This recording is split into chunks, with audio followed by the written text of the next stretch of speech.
I've always believed that comics is a legitimate art form, and it was so frustrating being in college. Like, there are certain artists that were allowed into the curriculum and certain artists that weren't. And I would always ask them, like, when I was back in school for painting and printmaking, like, we could look at Andy Warhol, we could look at Ansel Kiefer or David Salle or somebody. But I was like, well, what about Jack Kirby? Like, can we look at Jack? Like, no, that's comic books. And then it's like, okay, well, then is it merely money? Like, do you just want to see some money? Here's Frank Frazetta, motherfucker. You happy now? But then it's like, that's not enough. There is something that's very special to comics that makes it a different art medium. The French call it the ninth, right? We already have dance, poetry, literature, music, right? Go on the line. And then eventually comics is something, it's a weird hybrid of storytelling and picture making. And I think it's its own medium. It's special. It really is. What's up, everybody? Happy Wednesday. Happy Wednesday Comics Day. Welcome. My name is Rocky Ballesteros. So glad to join with you guys today, and I'm glad that we're able to make this happen. Man, Wednesday has got to be a mainstay anchor for me here on YouTube. I know that I've been super busy, just with the holidays and projects and life. It's been kind of nuts, but man, I'm hanging on tooth and nail to this Wednesday stream because it just brings me so much joy, and it's just it's a great way to spend the middle of the week hump day with you all, talking about comics, talking about life. Hope you guys all had a great Thanksgiving. My Thanksgiving went really wonderfully. Got to spend some time with friends and family, mostly family, but and some friends as well. It was really good. The one thing I did notice as I was kind of recapping in my mind about Thanksgiving is I didn't come home with any leftovers, which was really weird, which is kind of weird. You know what I mean? It's like usually you think about that like post-Thanksgiving stupor, and you take the leftover turkey, the leftover stuffing, you make a sandwich out of it, or you just eat another serving. I mean, I had my fill, don't get me wrong, but I didn't have any leftovers. So the following day I was like, I guess I'm just going to eat a spaghetti or like a piece of pizza or ham and cheese sandwich. You know what I mean? It was really weird. I think this was the first year or one of the few years I was like, oh, I didn't go home with any leftovers. And shame on me for not asking my relatives to give me some as I left. But anyway, I hope you guys had a good time, whether that was traveling or just staying at home, resting.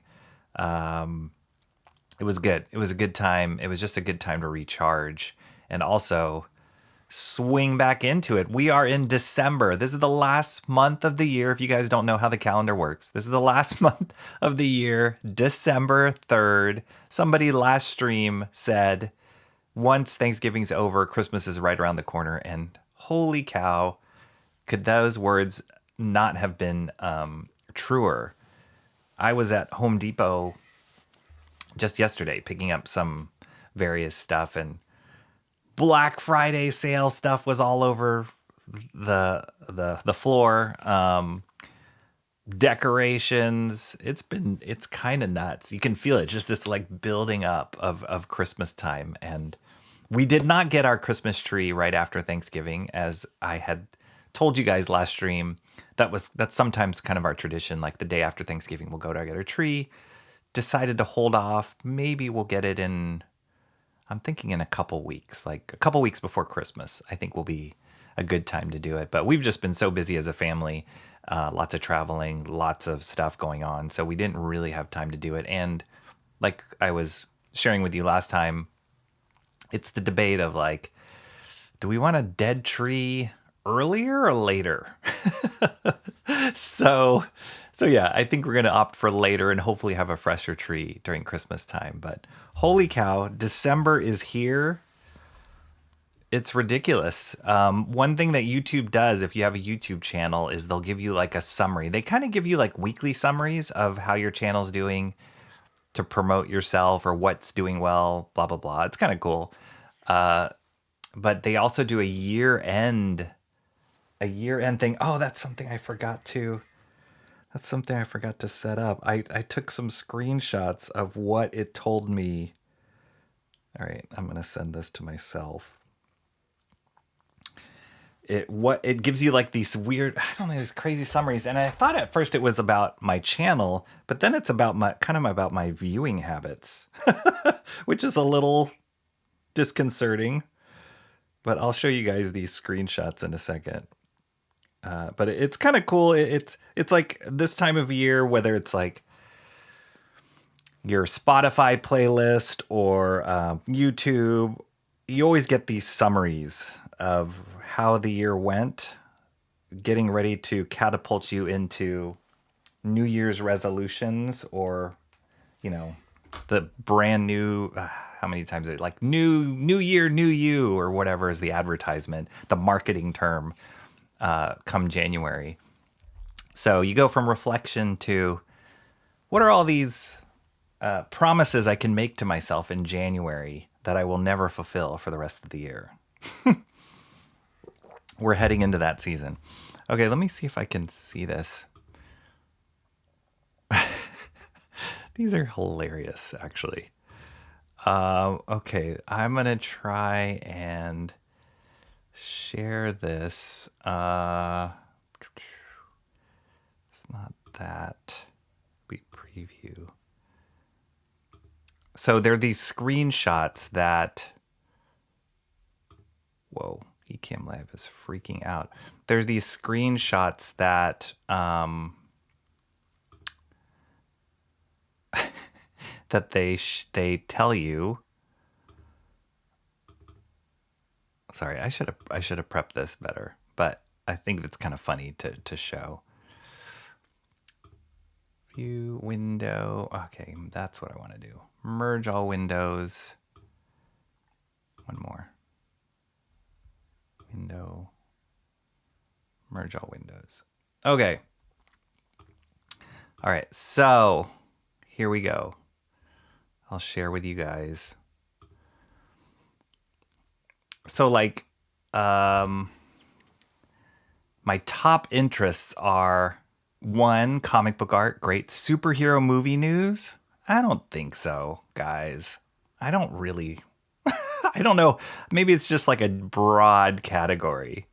YouTube creator tools. That's pretty accurate. Drawing tutorials, cool. Pop culture discussions. So.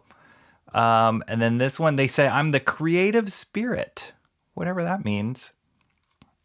You've drawn to creative content that inspires self-expression. You've watched comic book art and digital art tutorials showing your creative side. 5% of people are the creative spirit. Which, for the creative spirit, that is a wackadoodie kind of image up here. What is that? That's not creative at all.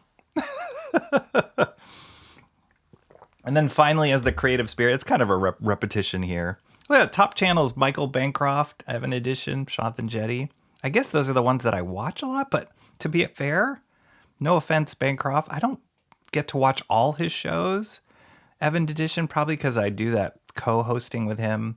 Jonathan Jetty Art, obviously my friend Sean. So anyways, kind of funny. Interesting that YouTube does it. Pretty weird, but that's where we're at. We're at this like time of reflection, which is really scary that we're heading into 2026. You know what I mean? But let's head into 2026 saying hello to all you fine folks. Mr. Monkey Boy, Mr. Monkey Boy 1969. How do you say monkey in French? First in chat. How are you doing, Mr. Monkey Boy? Comrade Sammy was not happy that you were first in chat. She came flying in here. Like, whoa. There's a little bit of delay there. She came flying in here right behind you. She was trying to be first in stream. How are you doing, Comrade Sammy? Did you see that Discord link I posted over here? Do you see that? Happy Thanksgiving. Mo Biggs is in the house. Also loves my Discord talk. I'll try and keep it down to a minimum, guys. I promise. That's my promise to you. I only mention it 25 times today. Better known as Mo, Big wasn't always the confident voice we hear today. How you doing, Mo Biggs? Good. Oh, I got something to share with you guys. This is hilarious, but let me finish saying hello to all you. Lindsay Rose in the house. I feel like we're not going to get to see... Roses are red, violets are blue. Our good friend John here, because instead of saying Lindsay Rose, we're seeing typical T Green, which is that... It's the cue for me that like, oh, YouTube is still doing that weird thing where they're showing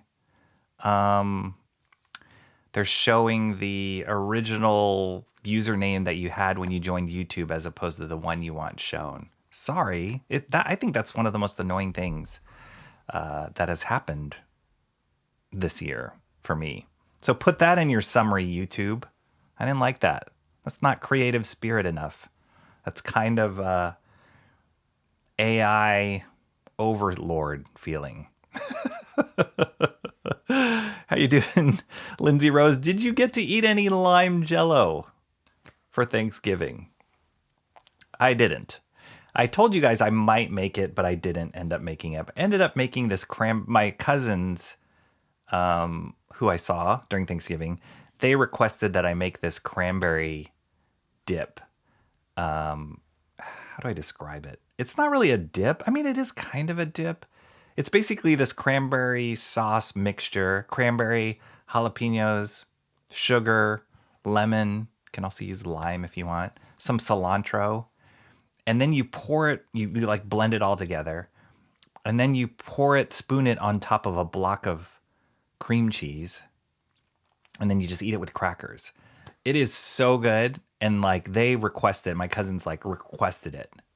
And it's like the simplest recipe you can make. Way simpler than the lime jello recipe. But they don't like making it. They just like me to make it because I was the first one, or my family was the first one to introduce it to them. I found out about it from a friend, so it's not even like a homemade original recipe. But it's so good. And so instead of making lime jello, I ended up making that for the dinner, and we brought a salad too. So, but did you get to eat any lime jello for Thanksgiving, or orange jello somebody was mentioning last time, or peach jello? I'm wondering. Jeffrey Beats from Down Under, how you doing? 10% bogan, 50% bogan, 100% bogan. Jeffrey Beats didn't necessarily get to celebrate Thanksgiving, but maybe in spirit he did. Hope you're doing well, Jeffrey Beats. As always, great hearing from you, connecting with you on Discord. That's my second mention, guys. But yeah, it's been awesome. I've been a little absent in Discord, a little bit, just because I've been so busy. Hopefully, going to pick that up more towards the middle of this month or so. But for those of you who are in there, feel free to start conversations. Beats has done that before. A bunch of other people have. I love it. That's what I love about it. It's not just curated by me. It's anybody can contribute to it. So come on in. The water's fine. Mo Big says this: once he shows us his purchases, I can determine if this is officially a super show. Oh, it's going to be. It is going to be. So sneak peek. Oh, dang it. That was one of the things I placed a poll in Discord. That's my third mention in like 2 seconds, of whether or not people. And so for those of you who are not there, you can give me your opinion in the chat, or I can use the old fashioned YouTube poll, the stinky YouTube poll. Do you like knowing which books I review at the beginning or end of the stream? So, I just say at the beginning of the stream. Yes, no. Is that right? Do you like it? Okay, so the poll is, You guys know that at the end of my Wednesday comics, what I like to do is we do a little poll of all the books that I review, and people get to vote on which one is their favorite of the week, which is really fun for me because, I'm showing you guys the books I like and hopefully giving you some insight as to why. More likely than not, I'll have my favorite. But I'm always curious to see like what other people think. That's part of that's the whole joy of sharing it with the community, is to hear other people's opinions and whether they like a book for the same reasons you do or what they don't. We've had great lively discussions here on stream about those things. So I like to do the poll at the end. But one of the things I asked on Discord, fourth mention, was whether or not some people like to see up front at the beginning of the stream, because I know some of you guys aren't able to stay through the whole stream, and so you miss some of the books, or some people just join in the middle, whatever. That's how YouTube live streaming goes. So I didn't know if it was helpful if I showed the books I'm running through at the beginning of the stream, and then people can decide whether they want to stick around or they can come back in the middle because they want to see those last two books. I thought that would be interesting. So it seemed like, based on that poll's results, at least the initial poll, was that some people did want to know because they didn't want to just sit around and wait and then it'd be like, oh, all those books suck. So I was going to take that to heart and try it, and I totally didn't prep it to do it now. So sorry. Right now, 7 people voted. Awesome. And the no's are winning. 57% no. Now, this is a poll for those of you who are always participating in my polls, which I appreciate. I'd say about 90% of you are in my polls trying to rig the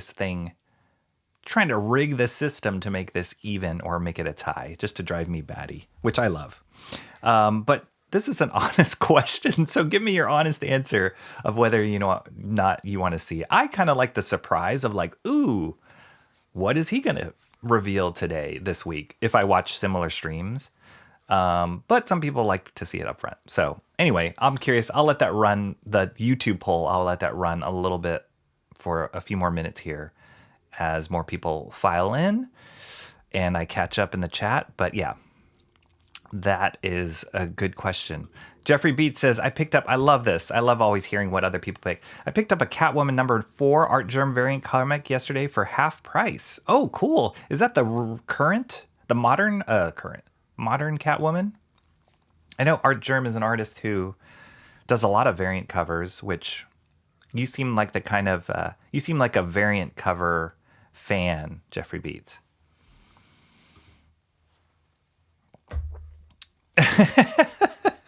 Oi. Nice to see you picked up the lingo, Kaba. No wonder you aced the Aussie test. That was really fun. Mr. Monkey Boy, of course. Hi, Blinking Printer Light. Hello. You can't blame Rocky for being too busy for us. The man has pigs to feed. I am due. Well, it's actually getting pretty cold, and I know cold is relative for some of you guys who get like snow during this time of year, but it is getting cold out here, so not super conducive to going back to the zoo. And to be fair, I have not had the time to do that, but definitely in the new year, if I don't eke in a zoo visit before the end of the year, definitely I will. I got to renew my membership to get back in there. So, and then maybe we can go say hello to the pigs and the particular female person who feeds them on behalf of the chat. No leftovers. What are you going to store in lime jello to eat on Christmas, right? Was the turkey dry? They showed a clip of Gridiron players eating turkey. Oh, I saw that. I don't know if it was the same one. It's kind of the tradition because they usually show football games on Thanksgiving, and they will cook turkey for them because they don't get to celebrate Thanksgiving. They're on the field like bashing each other's skulls in. So whatever show I was watching, they had a cook cooking it, and then they like bring it out for the players, and they're all excited. It was the one game I was watching. I think it was cold, really cold outside. You could tell, and they were eating in the turkey, and it looked really dry. It looked like overcooked. So yeah, I don't know. They had to put on a good face for the news, but it didn't look that appealing to me. Our turkey was wonderful. It was very moist, almost too moist. We had drippings that got on the floor, and the dogs loved it. So yeah, it was good. Oh, Mark's Music Obsession is here. What's up, Mark's Music Obsession?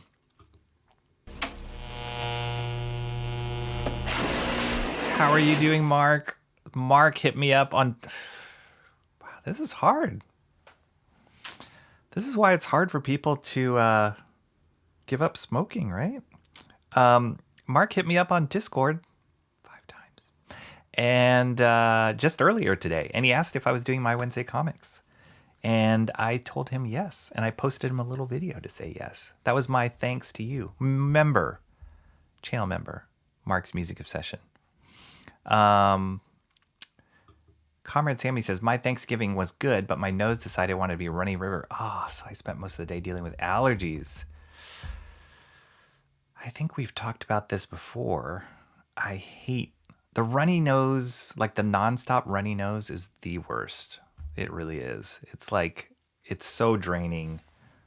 That's a bummer. I mean, allergies a little better than being sick on Thanksgiving, but that's a bummer. That's weird. I wonder what spurred on your allergies, Comrade Sammy. You don't hear that often during Thanksgiving. It's not like we're in spring or anything like that. Speaking of feeling very fatigued, so far, I'm behind.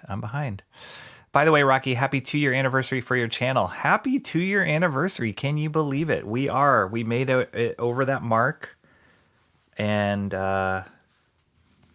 it's cool, you know. It's funny because Shanthan Jetty, one of my good friends, good buddy of mine, known that guy over 30 years.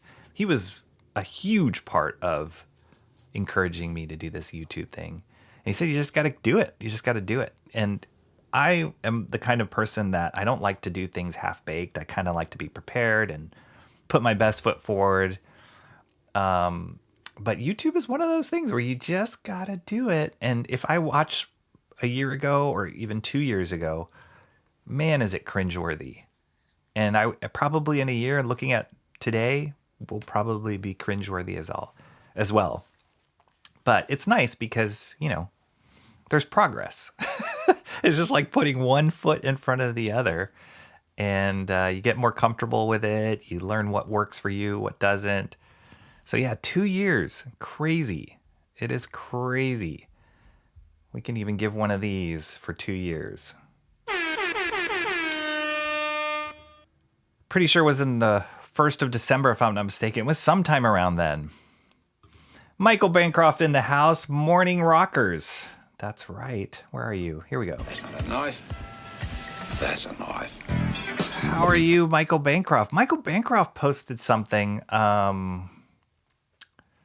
I saw on my YouTube feed recently. He's at like 22,000 subscribers, which is insane to me. But congratulations to you, Michael Bancroft. But yeah, it's just like crazy, wild, wild thing to think of. I don't know how long you have been on YouTube, Michael Bancroft. I know it's longer than 2 years, but like 22,000 subscribers. That's insane. And I know you've worked very hard to build that up, but thank you for being part of the chat here and contributing and also shooting people my way sometimes from your stream. I really appreciate that and really enjoy your content. So good seeing you here. Everybody's saying hello to Michael Bancroft. Lime Jello was made by Michelle in a Pennsylvania variant a couple days ago. Wow, that is awesome. That's great.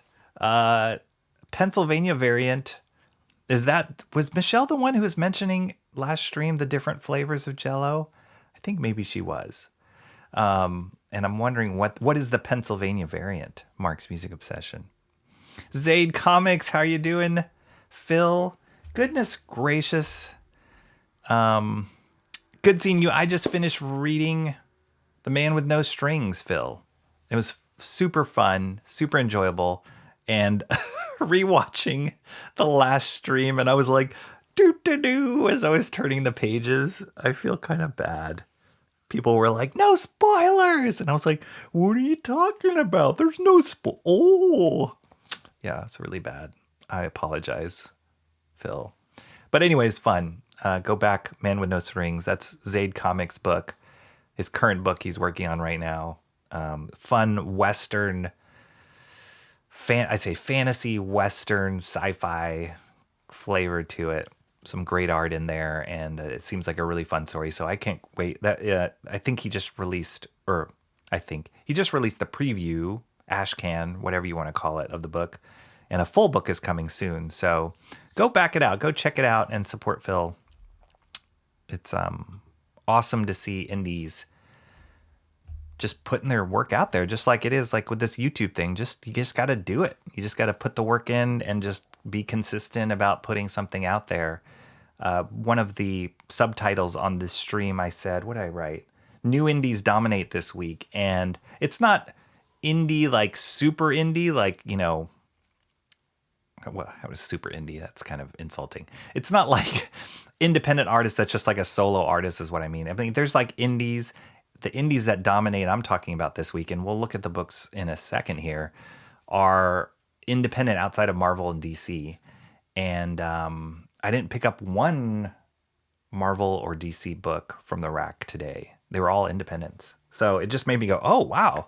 Like, I mean, it fluctuates based on delivery schedule. It's not like I'm not picking up any DC or Marvel books, but I was just surprised. I was like, wow, these guys are, there's some very, very strong indie players out there. And I think that just makes everything better. That just, instead of all the power being consolidated in the uber huge corporations like Marvel and DC working on the characters that we all know and love all the time, it's great to see fresh voices, fresh styles, and new stories come out there. So that's why I'm huge on independents like Phil, like Michael Bancroft, and like these more established indies out there.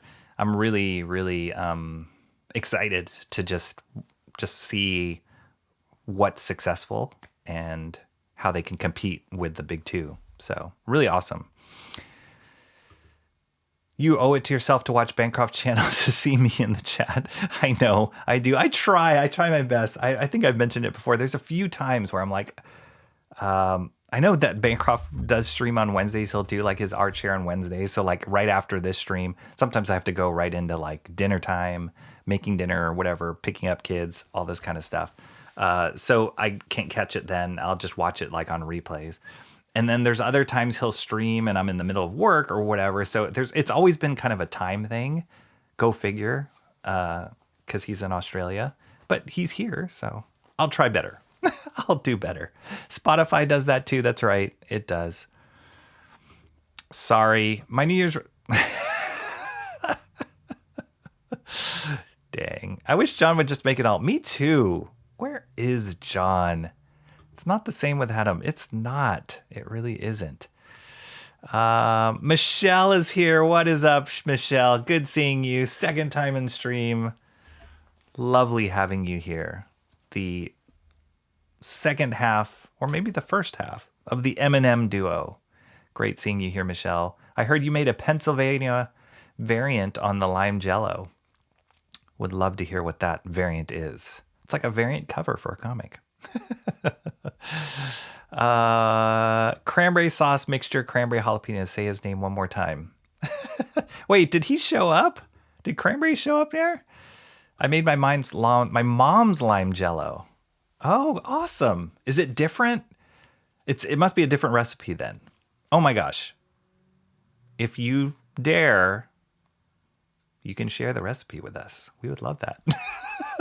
I'm all for recipes. I'm all for food. I love food. So yeah. Oh, don't let me guys forget.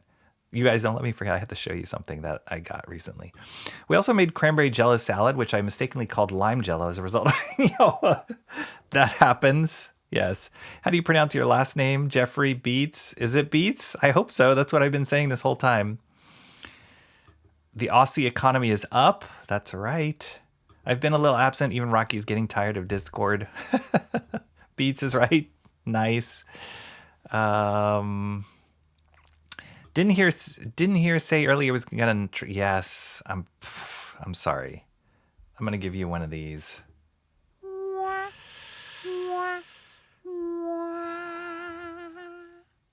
You can get it up a poll. That doesn't sound right. Let's check the poll. 55% say yes. We've got 11 votes now. It flipped. 55% say yes. So it's kind of 50-50, right? It's like close. Which book? I'm going to try it. I'll try it next stream. Let me write myself a note. I'm going to try it next stream. It'll be worth a shot to try. So listing books first. We'll see if that is a different kind of engagement. But I think it could be interesting. We'll see. Maybe I'll do a little like meter. I don't know. I can't ever do anything simple. It's gotta be complicated. That's the Rocky way. I voted no. I like the surprise. Yeah, I do too. Well, we'll try it. If we don't like it, we do it once. We don't like it, we'll switch back. Mo Big said I voted yes. I like being able to plan my zone out times. There you go. See, I can relate to that. Might have to agree with you there. I like the surprise, Comrade Sammy. Okay. Is she feral? The pig feeder lady? Is that what we're talking about here? She'd have to answer that. I don't know. She's a classy dame with fed pigs at the zoo until catching Rocky. Sometimes she now feeds his inner demons. Oi, oi, oi. Drippy turkey, yes. Rocky's the one who sketched her like one of the French onion dip and lime jalapenos. Mo Biggs. Come on now. I couldn't tell you why I had allergies. My nose just decided, I want to be a pain today. That's a bummer. Mark's Music Obsession. Okay, shifting the conversation away from Discord. There's also Fourth Wall is a site that... Talking about Fourth Wall always reminds me of my master study, which I haven't gotten to. The 10th master study. That's coming. It is, I promise you. See that YouTube summary? They told me that I'm into like art stuff and like improving art. So I got to follow what they're telling me about myself. But yeah, don't worry, the master study is not off my radar. It's just a scheduling thing for me right now. So anyway, Fourth Wall is a site you can support me on. It's like Patreon. It's like a monthly fee. But for now, what you get out of the monthly fee is you get special access on Discord a little bit, like kind of insider access there. But you also get to see high-res scans of all the master studies I've done in the past. So there's 9 of them total. Mike Zeck, Michael Golden, Will Eisner, Mobius, Barry Windsor-Smith, Frank Miller, Jim Steranko, John Byrne, and number 9 is Charles Vess. How is that? That was pretty smooth. I actually didn't stumble on that one. So I did master studies of all these amazing, amazing comic book legends where I was recreating pages that they've done. We got to vote on it, talk about it, and I live stream all that whole art process here on this channel. And you can watch all those on playlists that I've set up. You can go see on my homepage on YouTube. But one of the cool things that I'm able to do on Fourth Wall is post up high-res digital scans of all that artwork, both the inks and the pencils, most of the process there. So it's really fun for people who enjoy comic book art. I'm one of them. Love seeing things like up close. You know, if you can't afford the originals, just staring at the digital scans are there. So if you become a Fourth Wall member, you get access to those, all 9 of those, and then you'll have access to the future ones as well. The newest master study that I will start in December, I promise you, is a Jack Kirby double pager. And it's this awesome vertical Doctor Doom image. So I'm really, really, really excited to start that one if I can just squeeze in the time to do it. I'm feeling like it's going to be a late nighter. I don't think I can do it during the day. Not right now, the way my schedule is. So I think it's going to have to be one of those like late nighter streams. I always say sleep is overrated. Like I'll sleep when I die. I say that a lot, but I am kind of taking that literally now and not sleeping much. So, it happens. Happy 730 day anniversary. Thank you so much. Katie is here. Ice Queen KT. She's not an ice queen. She's the sweetest thing. Say cup of tea. Cup of tea. No. A cup of tea. How are you, Katie? How is the beautiful UK? I know you guys don't celebrate Thanksgiving there. Isn't Thanksgiving kind of like the anti-UK holiday? No, it's not. I guess that would be like Independence Day. Do you guys celebrate anything that's like Thanksgiving-ish in the UK? I wonder. Where you like cook large birds? Or what do you guys cook over there? Sausages? Bangers? I don't know. I'm so uncultured. Jump first and put your parachute on the way down. That's how it goes. For sure. That's how it feels. Trust me, when I look at my old chats from your first stream, I think, wow, that was cringe. I hope you're... well, are you talking about your chats or my streams? Probably my streams. That was pretty cringe. Oh, you were talking about your chats. Nah. I'm thinking of diving into making some shorts. There seems to be a shorts vacuum around. Like shorts that you wear? Or YouTube shorts? There's a lot of YouTube shorts out there, but they're a great way, I guess, because we're just a short content consumer world now. It's a great way to get a lot of eyeballs on things very quickly, just to try things out. I think that's been super fun for me. But as anything, takes time, right? So if you can find a way, if we're talking about creating little video shorts, there's a lot of apps, there's a lot of programs that help like automatically make shorts or snippets. But I'm the kind of person that I need to craft it a little bit tighter than any automated thing can do. So it helps to get you like a little bit, closer, take away some of the busy work in it, but it's not perfect. But yeah, you should try it out, Phil. It would be awesome. I know of people who've spent several thousands of dollars setting up intros, videos, templates, many months preparing, but never uploaded a video. It's kind of crazy. And I think that, like, what I can speak to myself.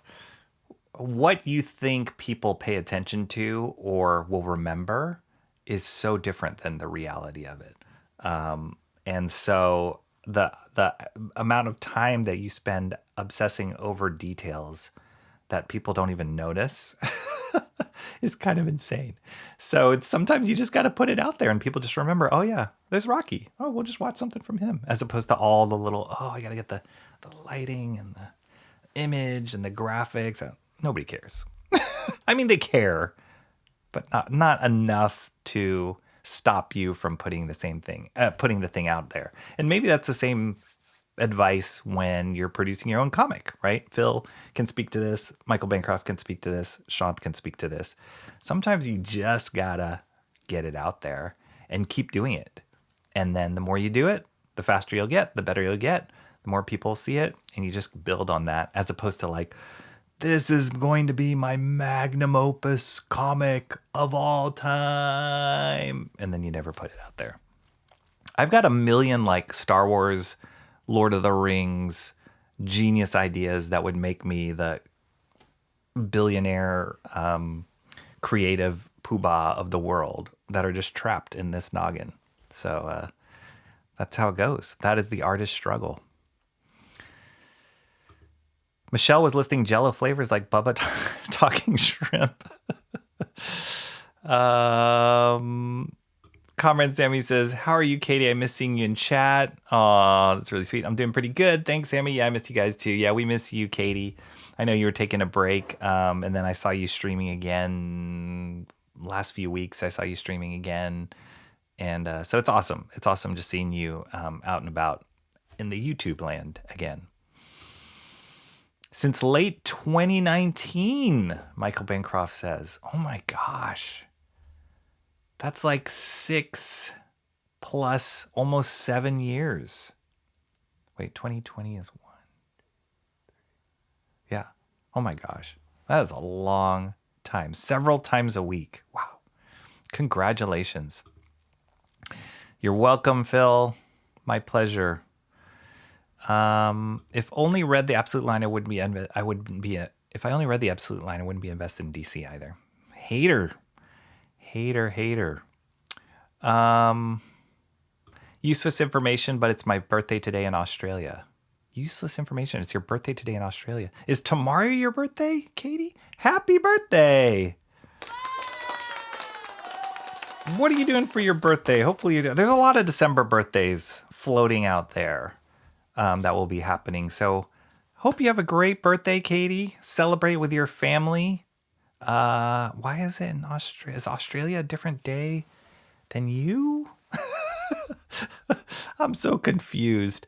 But yeah, hopefully you have a wonderful birthday with friends and family. Just celebrating you on that day. I bet it's better than Detroit style lime jello. My mom always made the cottage cheese salad using orange jello. Her version was pineapple mixed with jello to boil. Yep, we did that. Cool it until syrupy, add in Cool Whip. Cool Whip. That sounds good. Yeah, the recipe I used, which was the one that Lindsay Rose posted or shared with us, was cottage cheese, lime jello, and you boil it. You add the pineapple, the crushed pineapple, and then it was walnuts, which was kind of an odd texture. Kind of neat. The crunch was neat. But there was no Cool Whip. It was mayo. That was the thing that was different. So Cool Whip. Mayonnaise always kind of freaked me out, but it was good. But the Cool Whip, that sounds pretty good. I'm gonna have to try that. Happy Australian birthday, Katie. I probably won't see you on your actual birthday, so happy birthday. Yes, happy birthday. Happy birthday. Make always save us from the Discord. Sign up for Rocky's Fourth Wall. If successful, and I may stop you. That's right. I guarantee you, if Fourth Wall becomes more and more successful, I may just drop this Discord thing. So let that be motivation to you, Mobigs, to join me on Fourth Wall. Barry Windsor Smith, now you've confused Bancroft. I know exactly what you're referencing, Mobigs. Amazing. Comrade Sammy loves the late night streams. She does. I like sleep, Lindsay Rose says. I do enjoy sleeping. I always feel like I'm missing out. My son's kind of like that. Doesn't really like sleeping. Feels like, what's going on? I'm the kind of guy, my head hits the pillow, I'm out. It's fast, but it's probably because I'm overtired. But if somebody told me, hey, you got to sleep early, I'm like, well, why? I've got so much to do. It's quiet. There's a lot of things to do. So, can't afford the originals. Wait, Rocky, did I miss that? No, they're not available for purchase yet, Mark. I got to plan that. Not yet. They will be one day. We'll see. I'm working towards that, let's just say. Christmas Goose? I get first shot in 2 of them if they are Rocky. Nice. Mark's music obsession. The best.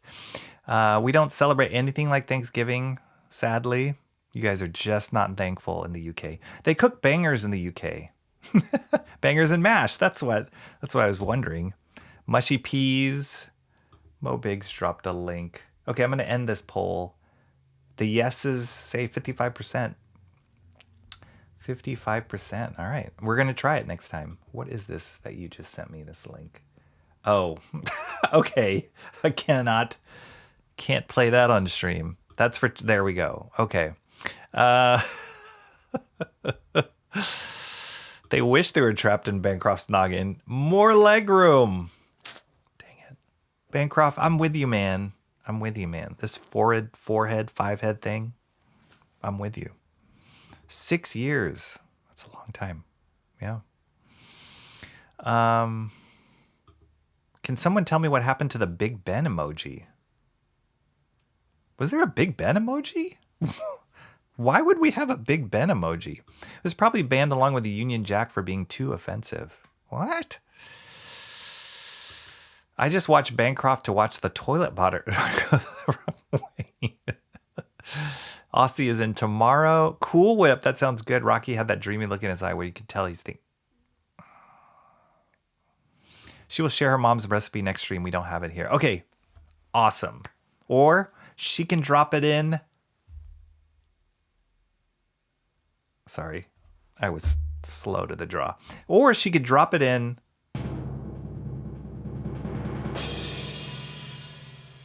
Right? Am I right or am I right? Truly cool kids are fourth wall members. Mark is, for sure. Pay no attention to my typos. I'm apparently off my game this stream. The yeses are wrong, Mr. Monkey Boy. So yeah, what's going to happen if I do it at the next stream? If I list them out ahead of time? Are people going to not watch? That might hurt me.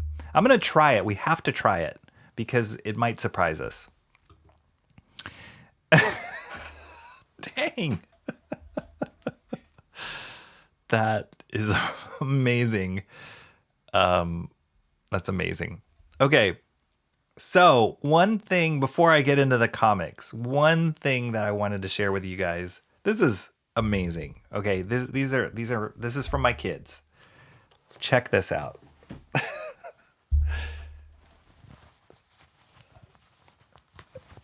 My kids crack me up.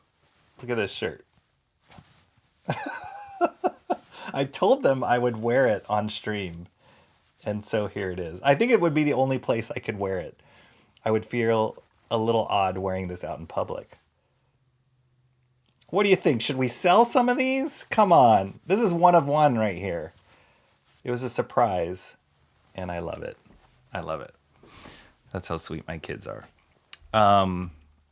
So that was one thing I wanted to share with you guys. But yes, so today,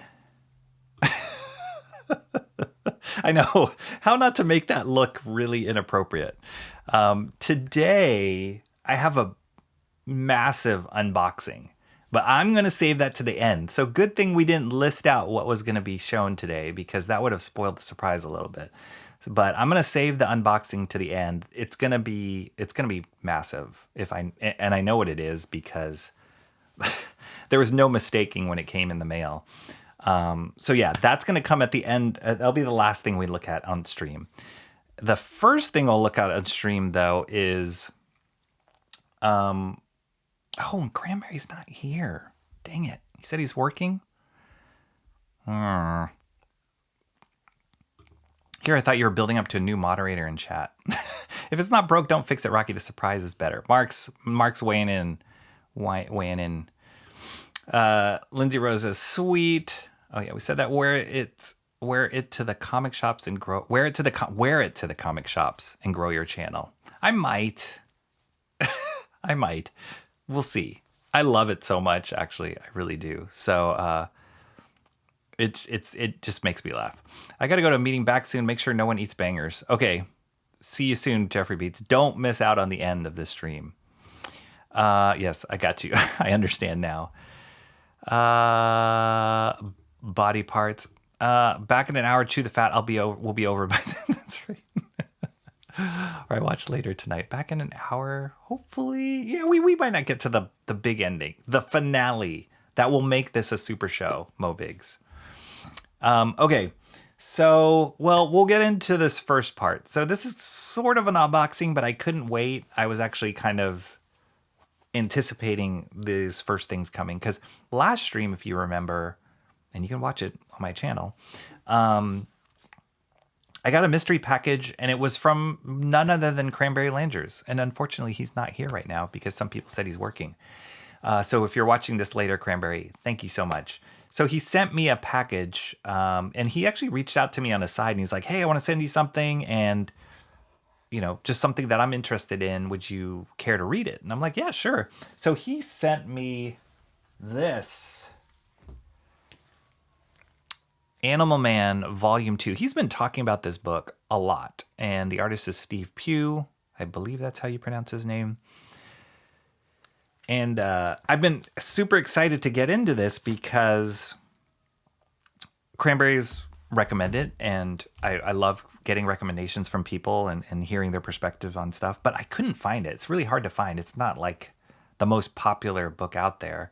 So I didn't see it on the racks, and it came out in, it's Mark's Music Obsession says, we want to see the Kiwi Baby. What? Mark's Music Obsession.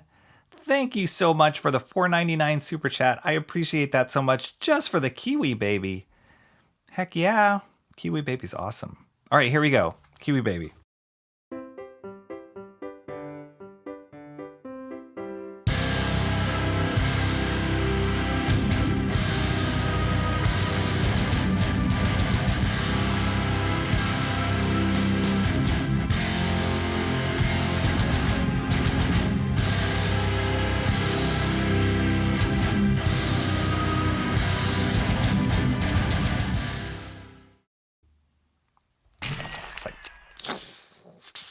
Kiwi Baby. Thank you for that super chat, Mark's Music Obsession channel member, fourth wall member. Appreciate you so much.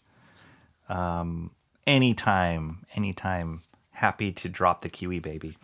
So yeah, I just looked. This book came out in 2012. So it's the whole point is it's very hard to find copies of it anywhere.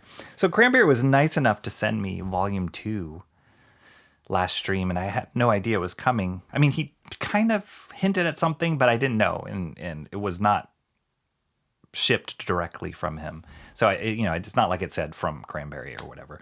And so I was like, wow, this is awesome. And he said, volume 1's coming.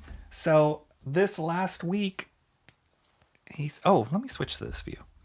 This last week, I love that transition. He sent me volume 1, came in the mail. And I was like, oh, should I save it for, I was like, nah, I just ripped it open.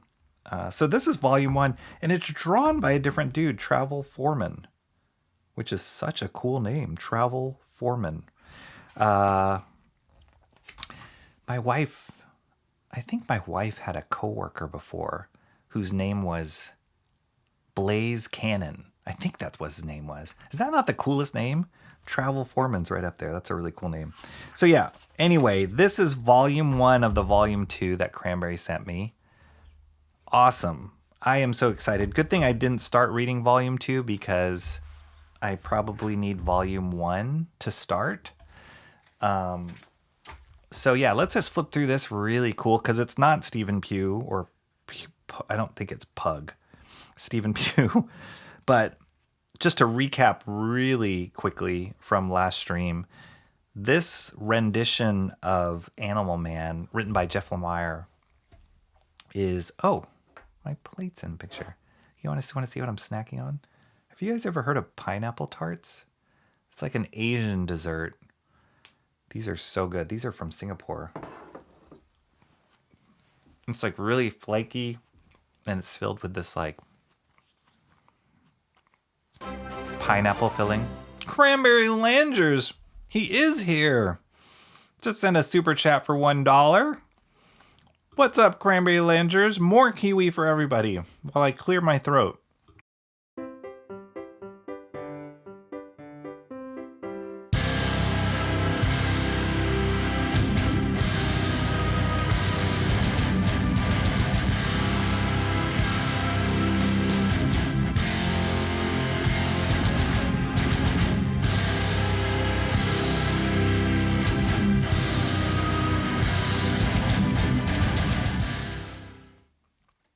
Channel member Cranberry Langers, thank you so much for that super chat, Cranberry.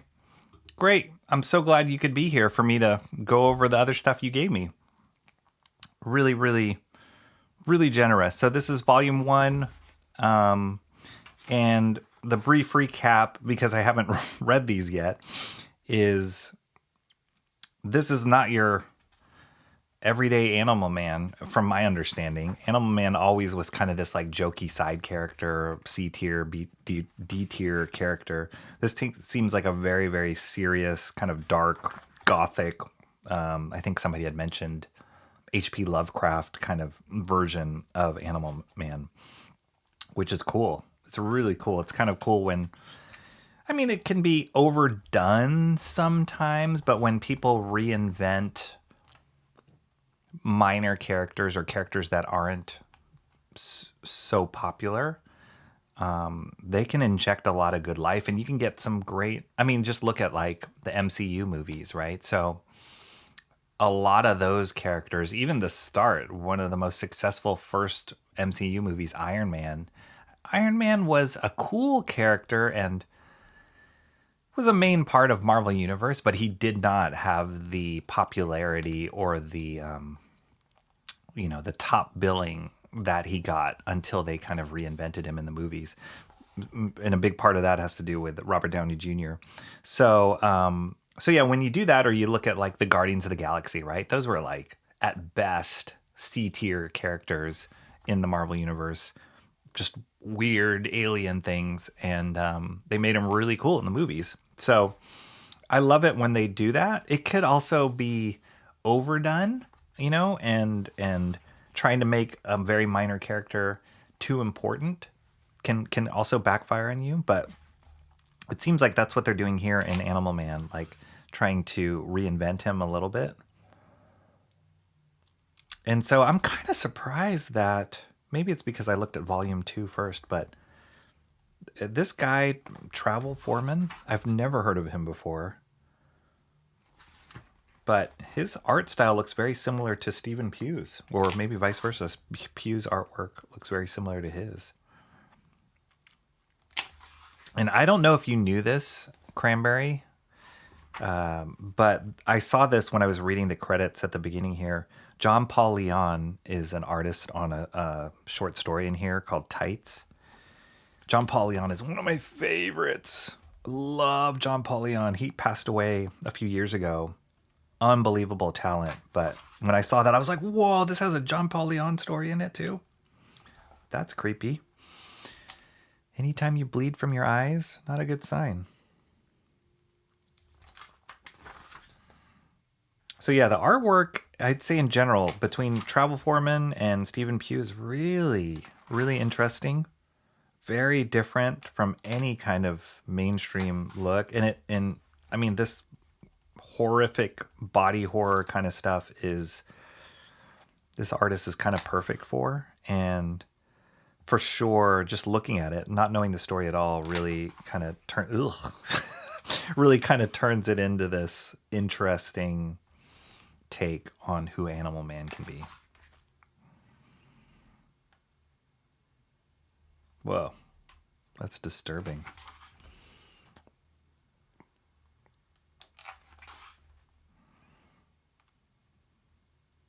He's got like the worst vascular flow, apparently, or bad tattoos. Really bad.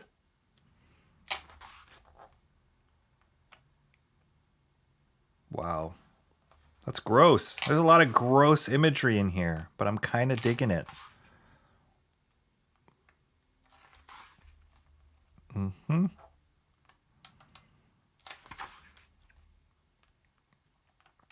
This is not what I expected at all. Every time you kept saying that I should read this Animal Man story, Cranberry, this is not what I was expecting at all. So this is awesome. Thank you so much for sending it. I cannot wait to dig into this, and I will for sure let you know what I think once I finish reading it. Because I know you speak really highly of this story. There's some regular animals.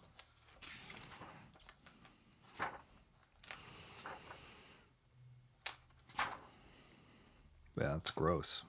Totally gross. Ooh. Wait, I want to get to the John Paul Leon. Here it is. This is John Paul Leon's work. So distinguishable.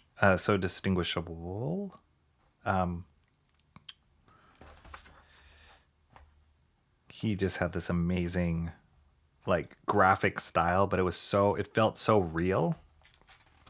And he was a master at compositions and leading your eye around the page.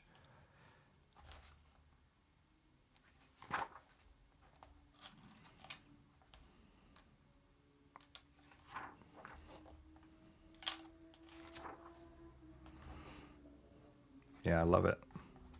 I have this artist edition. I think I've looked at it. I might have looked at it before on stream. I can't remember.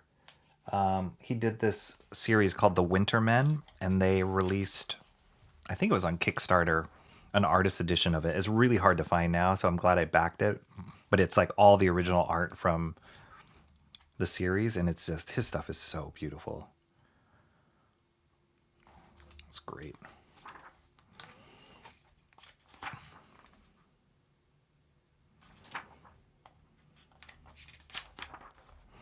Cool. Travel Foreman. I wonder what is he working? Do you know if he's working on anything now? This Travel Foreman guy. It seems like there's a ton of like books that would fit his style. Not mainstream books, I think, but just because like the horror market is pretty hot right now in comics, it seems like he would be a good fit for those. Yeah, totally creepy. Okay, so that's that. And then this was the other one that Cranberry sent me earlier. So these two, Animal Man, excited. I'm assuming, Cranberry, that this is the complete like series or mini series of this Animal Man run that you were talking about. But that is awesome.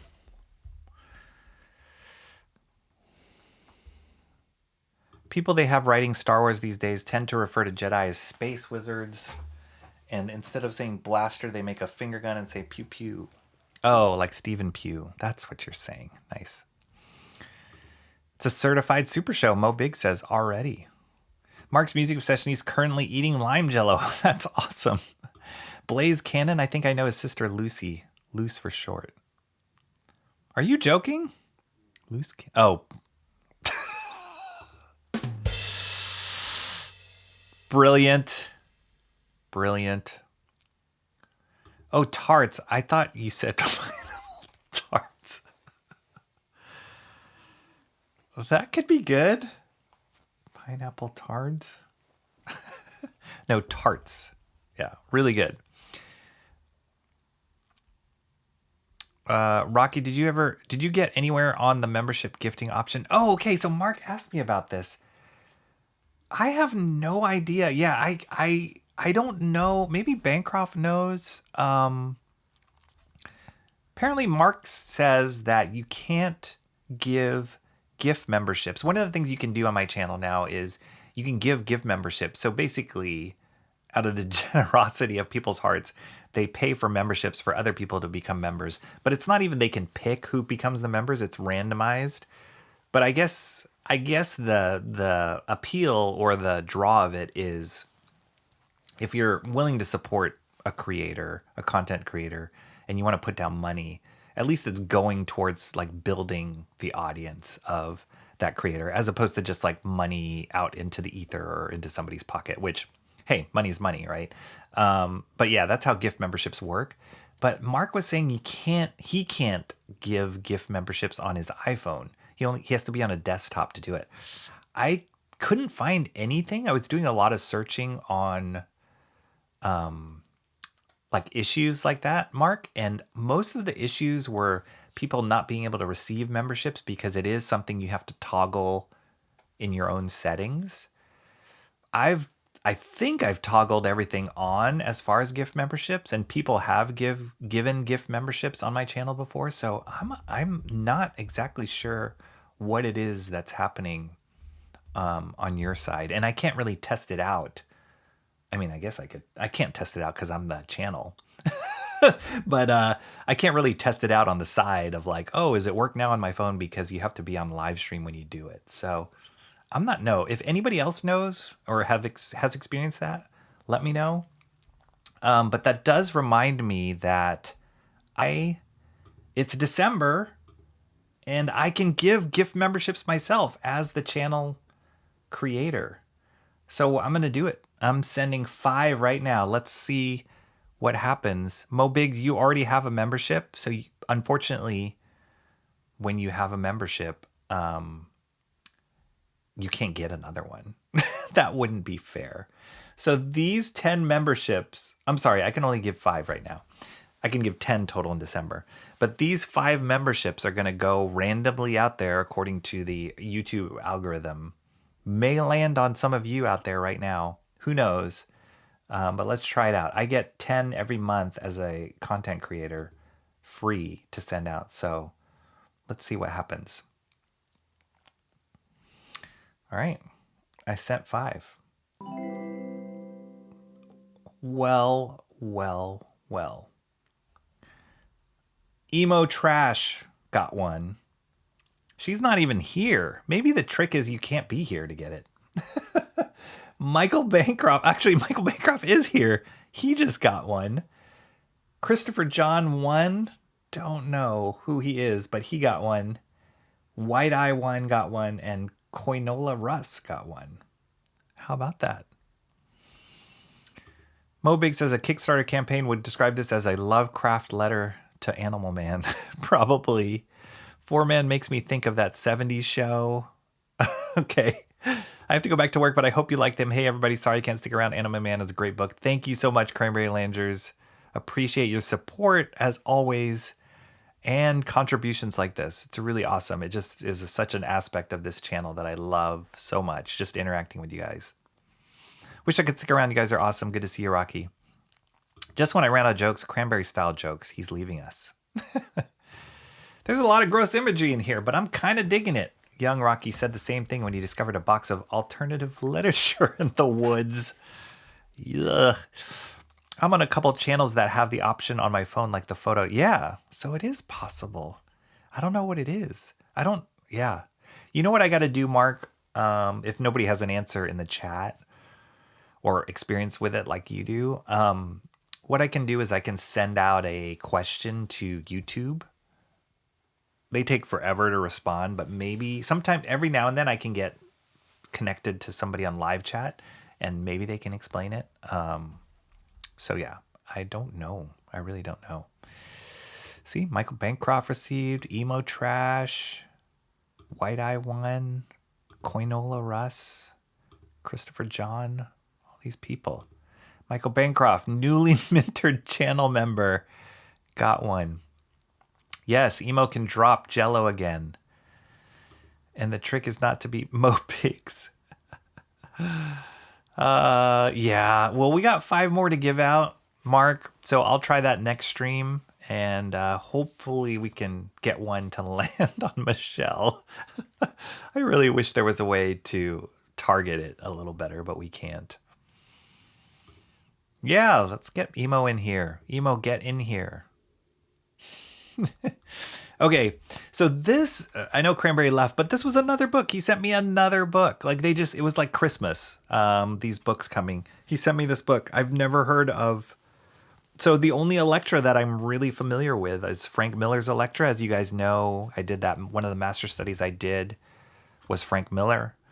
And it was a page that there's Elektra on it. He created Elektra. So in my mind, he is the definitive Elektra guy. He did a great Elektra series with Bill Sienkiewicz as the artist. That was amazing. But all of Frank Miller's Elektra stories are my favorite. So I had no idea about this one. Hadn't heard about it. But this was something that Cranberry sent me as well. So kind of cool. Totally different art style than Frank Miller. It's an artist by the name of Michael Del Mundo. And then the writer, W. Hayden Blackman. Never heard of this guy or gal. I think it's guy. Before. So yeah, I'm always open and interested in recommendations. There's a Bill Sienkiewicz variant cover right there. This reminds me of like Jock, the artist Jock, a little bit, but I don't think this is him. Yeah, I don't know who drew this cover. So it's kind of cool. It's got this like painterly style. Kind of reminds me of David Mack a little bit. For those of you familiar with David Mack's style, he's a little looser, more watercolorier then, but it does have that feel to it. This crazy like blood panels is awesome.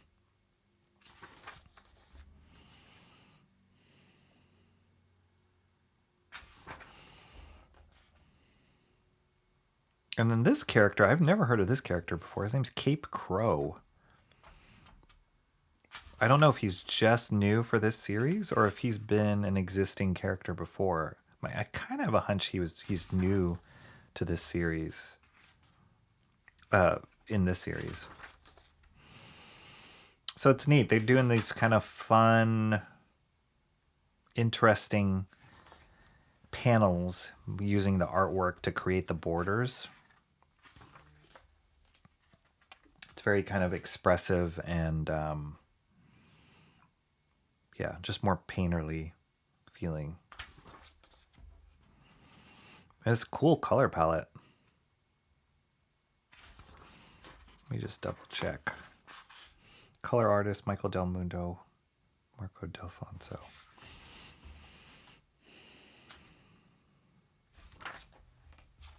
Look at that. That's great. More blood. So yeah, it's this trippy, kind of trippy story.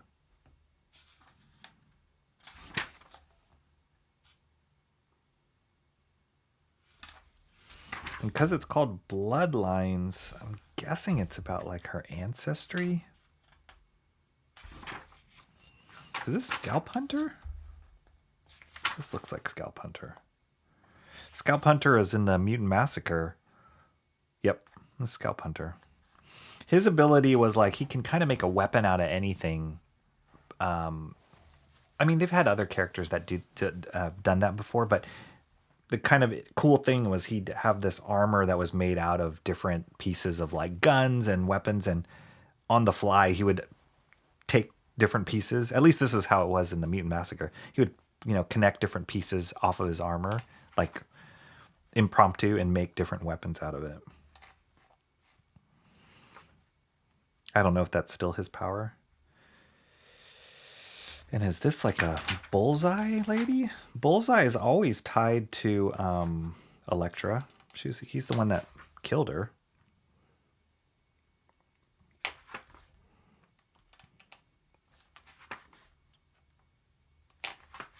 It's cool. Really interesting art. Very different.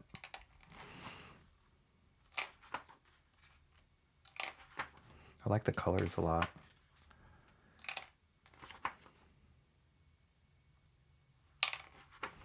It's cool. I like this guy's rendition of Elektra too.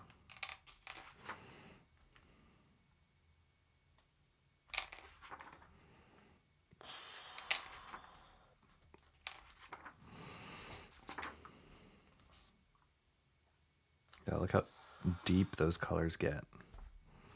That's neat.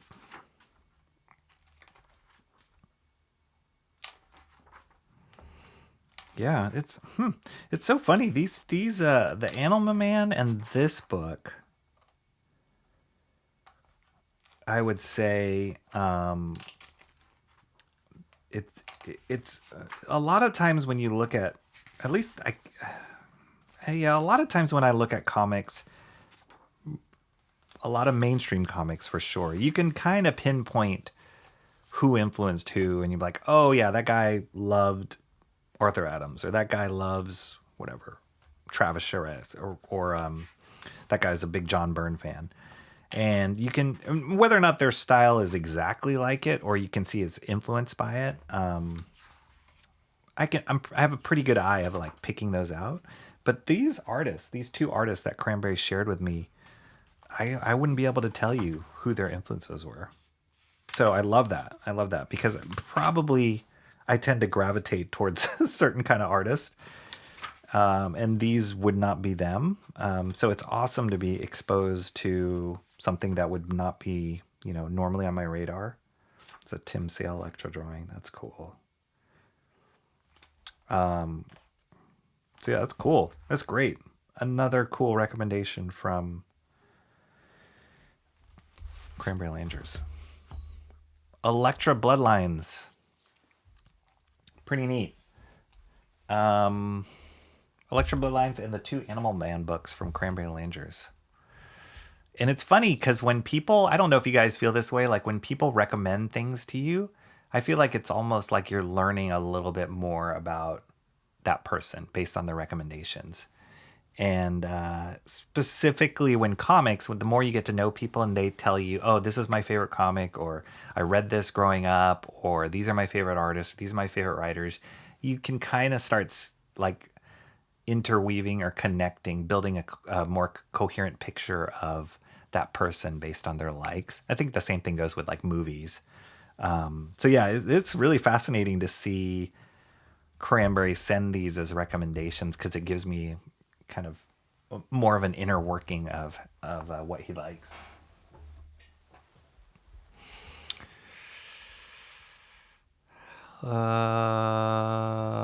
Lindsay Rose asking Mark, it's not an option in the super chat portion.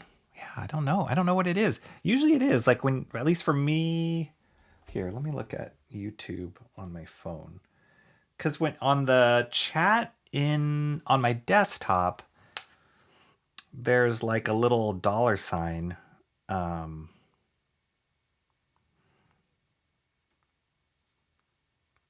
can I even look at it live? No, I got to, right?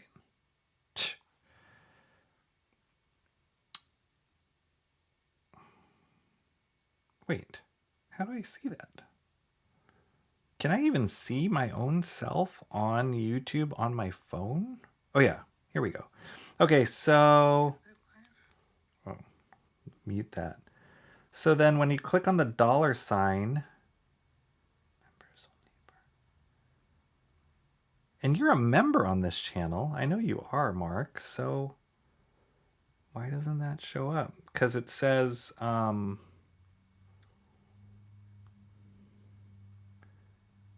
live chat, and you click on the $sign, unlock member only perks. So you were saying that when you press that button, it shows you membership. Because I'm not a member of my own channel. Is that weird? I'm not a paid member of my own channel. So that's why it's telling me you can only unlock members only's perks. Or maybe, Mark, are you signed in to a different account on your phone than you are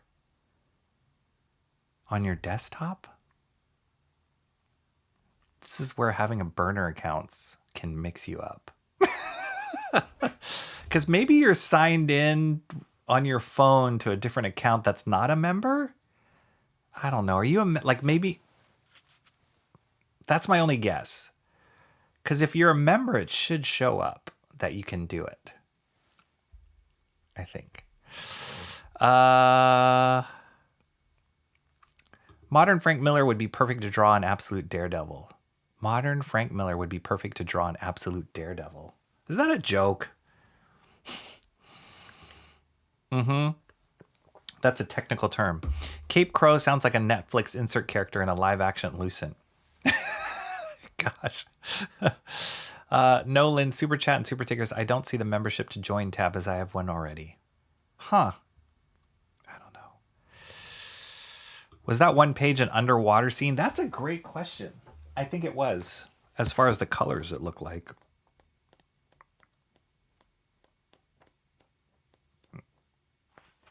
I mean, this is some water stuff here. Like this. This is all underwater. That's why they have these like bubbles. She's fighting something underwater. Yeah, this is all underwater. That's why the colors too are like this. It's cool. It's really cool. He's trying. It's kind of cool to see people try and push the bounds of storytelling. I love that, as opposed to just an artist who just draws the heck out of stuff, which is awesome. But I'm also just as intrigued or just attracted to people that do cool storytelling things as well, that help with that do things that only comics can do. Because you can get great storyboard artists to make a comic, but if they don't know how to tell stories using comic language and comic techniques, then you're just looking at a storyboard pretty much, which there's nothing wrong with that, but it's different. Like you're losing out on a lot of the tools that you can use in just that only comics support. Mark's music session says this is on Michelle's phone. She can see membership join Tampa. She's not yet a member.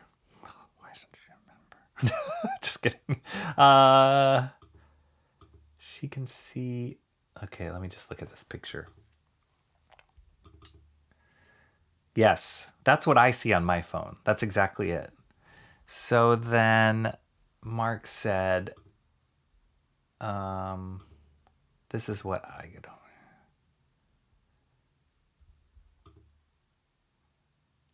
Yeah. So strange. I don't know what it is. So basically, Mark, I think you're saying you're seeing the same thing that Michelle is, right? Because she's not a member and you're not getting that access too. Are you saying that same pop-up? Mine looks the same, but I have access. Is it because Mark is using a rotary phone? Hopefully Mark knows that this doesn't work on a rotary phone. Mark, is it possible your account is a brand account? Oh. I did not know that. Oh. Didn't set it the way. Okay. That was a good guess, Comrade Sammy. I think Moe's was a good guess for comedy. I think he was one away from the dagger reveal. If you think actually helping Mark is more important than a goofy played out joke, sure. Comment was superior. You guys are fighting like, I guess it was Mr. Monkey Boy 1969. You guys are fighting like siblings. Is it possible Rocky is gatekeep? No. Neither of us can see the membership gifting tab. Gosh, I don't know what to tell you. That's such a bummer. That's really annoying. But Mark is a member. It shows he's a member right here. I see the badge. But you can't see the membership gifting tab. Only on desktop. I don't know. I'm going to have to ask. They might not be that much of help, but I'm going to have to ask YouTube chat. Okay, moving on. Here we go. The first book I picked. I really want to get to the unboxing. Not to downplay any of these other books, but the unboxing is going to be epic. So, Cul-De-Sac number 4. This one took me a while to locate, and I think it's because it's not like a huge seller for comic book stores. And they'll usually carry 1 or 2 issues, and if you don't add it to your pull list, which I haven't, I always thought, hey, I can just get it off the rack. Then those 1 or 2 issues will go away very quickly. So that is what happened to me. But I've been really enjoying this book. If you guys remember, this is issue 4. I've looked at all 3 issues on previous streams for this series, but this is produced by Bad Idea. So Bad Idea is another one of those indie labels that are kind of killing it with their releases. So I have 2 Bad Idea books that came out, or that I picked up this week, that I'll share with you guys. Cul-De-Sac being one of them. But it just goes to show, Bad Idea, they didn't start that long ago, less than a year ago. At least they didn't start releasing stuff until about, I'd say less than a year ago. And for them to have 2 books that are on my radar, actually 3 books. The other book is Planet Death, and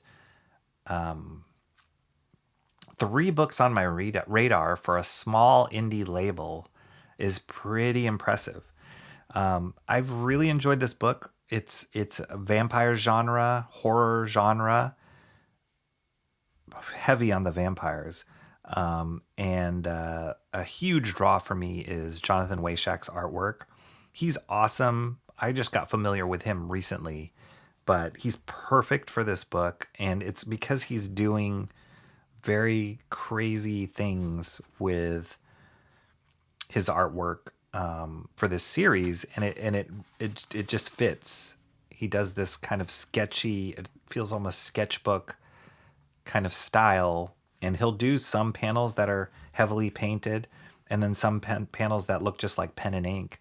But it's like a mixed media kind of feel to it. And then the other thing that I love about his style is it's highly exaggerated and in parts. So like their heads are proportionately larger. So you get these very cartoony expressions. I would liken him to like an artist I think about when I see his style is Sam Keith, Scotty Young, those guys who have some sort of cartooning ability injected into their work, naturally injected into their work. But Wayshacks has, like Scotty Young's cartoony stuff, he's super popular. I don't know if you guys know Scotty Young's work, but he's super popular. One of his most popular books is I Hate Fairyland, that he writes and draws. He has his own YouTube channel. He has his own studio. He does amazing work. I'd say his stuff is cartoony, but it leans very heavily into that cartoony flavor. So like squash and stretchy and kind of cutesy characters, Calvin and Hobbes, like Bill Watterson influence in his stuff. Sam Keith has a cartooniness about his. It's more in like an indie, like Vertigo feel to his work. Maybe because he did a lot of work for Vertigo, like with Sandman. And then his big breakout for in the 90s, 2000s was The Max. So I love Sam Keith. He was a huge influence on me when I was much younger. But I feel like Wayshack stuff, even though it has similarities to those guys, just has this harder edge to it. So, and it's probably because of the content he's drawing. Blood and guts and violence and vampires. But yeah, there's just something very edgy to his stuff, very kind of punk. And I love it. I love it for this book.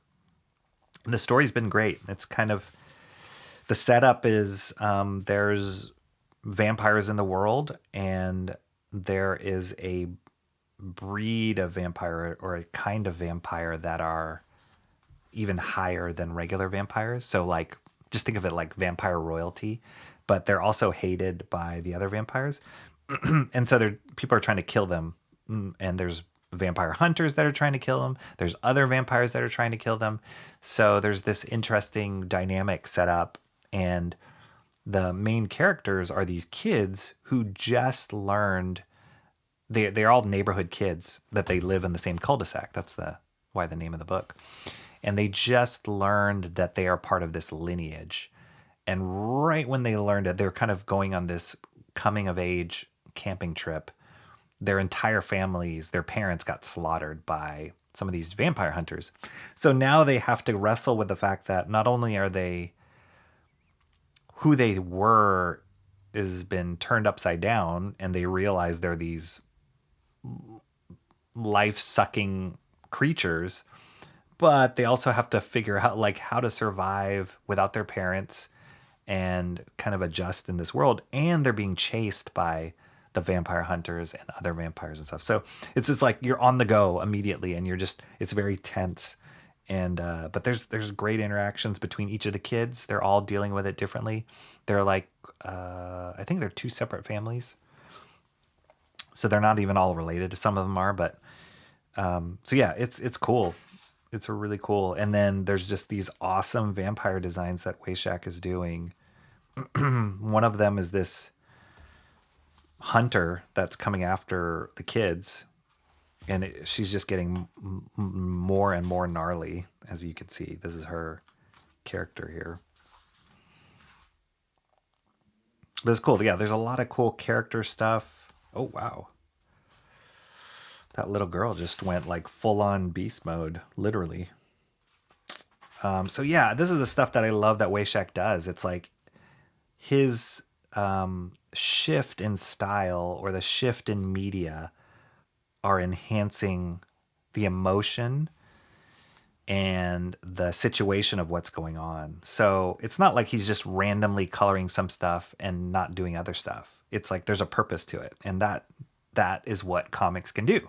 That's something that, You can't do that in a storyboard, or you can't do that in a paint, like sequentially. Well, I guess you could do that in a painting, but it's just kind of leaning into doing something unique that only comics can do. So, and the writer Mike Curry sounds very familiar to me, but I like it. I like his writing, how he's writing. It's super gritty, bleak. And then they print it on, I've mentioned this a number of times, but they print it on this newsprinty kind of paper, and it works perfectly for Weishak style. It feels very hand done, hand touched, traditional, as opposed to like digital. If this was on normal glossy comic paper, I don't think it would give you that same feel.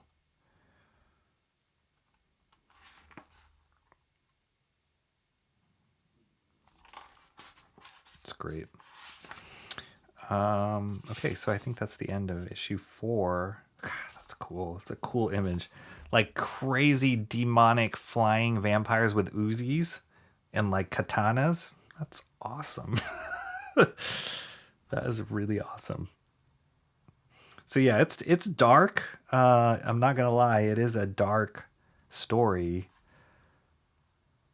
but I think Weishak's art really makes it sing for me and just adds to it. And then one thing that Bad Idea does is they'll do these like small snippets of other books that they're pushing at the end of their story. So it's kind of this cross-promoting. This is a book they have called Ordained. I'm not too interested in this one. I think this one got optioned off as a movie though. So yeah, there we go. Cul-De-Sac number 4. I think that it's going to be 6 issues, if I'm not mistaken. But yeah, it's cool. And then another thing worth mentioning is like the cover paper on this book. It's not a heavy stock, but it's also not glossy. It's kind of matte or satin. I don't know.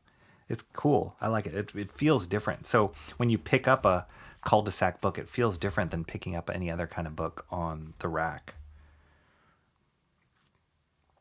Really cool. I've been enjoying this one a lot. Cul-De-Sac number 4.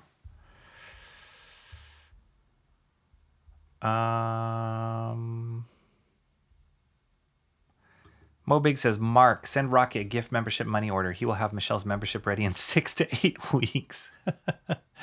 Lindsay Rose says, why do I think I'll vote for this one? Wow. Are we talking about Cul-De-Sac? That's surprising. That would be awesome. I could see it on that other guy's channel on my phone. That's a photo from it. Yeah. So that's how it's, yeah. I don't know, Mark. It's really weird. This company is why DC is calling the new series Absolute, since Bad Idea was already taken. It's like a manga chibi style, except by someone who knows how to draw. Scotty Young, yes. It has that chibi feel to it. I like the initial storyline. Michelle's already getting it. She's already getting the feel of the lay of the land here. Yeah. Mo Biggs, man. What would we do, Mo Biggs? Sadly, all of the lime jello is gone. Gonna make Lindsay recipe version next, like Rocky. Okay, awesome, Mark. Let us know. I'm sure you'll send me some pictures because I would love to see. And I'd love to understand. I'd love to see what you think about the chopped walnuts in that.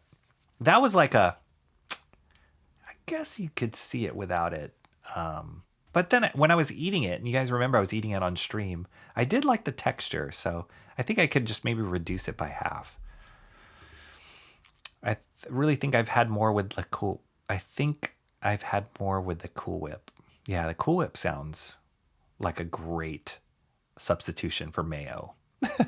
Michelle's mom's version was good. Interesting comparing them. I bet Mama M's recipe is delicious. Yes. Nice. Okay, here is the second Bad Idea book that I have. It's called Save Now. We looked at issue 1 a few weeks ago. The premise of this story is There's a superpowered team, sci-fi-ish team, I'd almost argue. They have superpowers. And one of them is the character named Saver. And his ability is he can basically restart life from what he calls save points. It's kind of like a video game mechanic.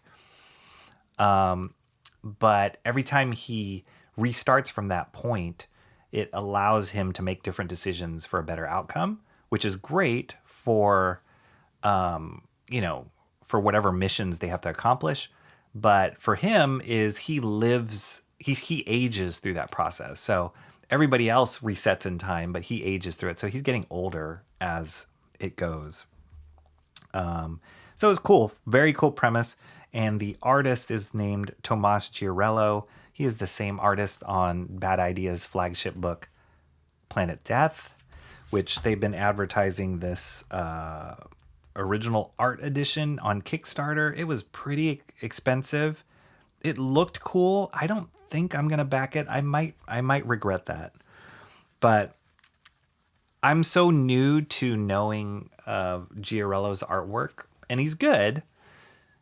But I feel like them coming out with this like super thick original art edition and charging hundreds of dollars for it so early on, like we only have seen two and a half issues of Planet Death. Usually when you get artist editions of an artist's work, they've like been established for a long time, or the particular property that they've worked on has been, their work's out there, or there have been a lot of issues, a lot of, content out there. But it's like Planet Death is relatively new. And in my mind, so is Giorello. And so all of a sudden we're like, and here's an artist edition that you have to pay hundreds of dollars. I'm like, whoa. Like, let's pump the brakes here. Like, he's good, but I don't know if I'm willing to plunk down that much. But again, I might regret it. But their Kickstarter's doing fabulous. So if you're interested, you can scan this QR code and back the book. I think it's still able to be backed. Anyway, he's their hot artist right now, Giorello. And he's good. He's really good.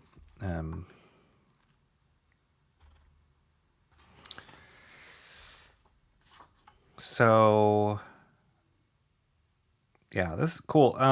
The way that the first issue ended, I think they were like set him up in a scenario where there's no way he can solve it. Like it's going to end the world. And he's been trying a million different options, resetting, try another option, reset.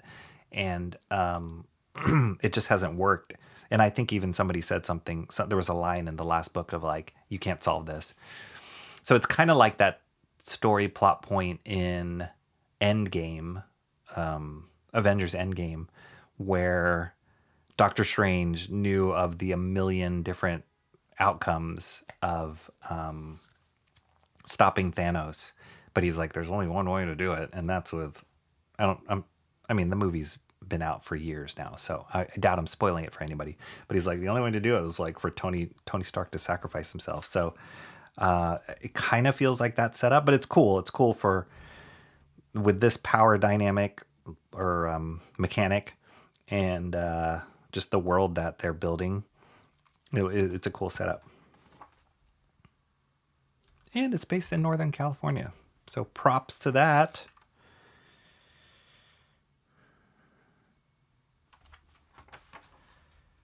But yeah, I mean, Giorello's good. This guy's good. He has a Euro feel to his work, and the colors are really nice, really rich.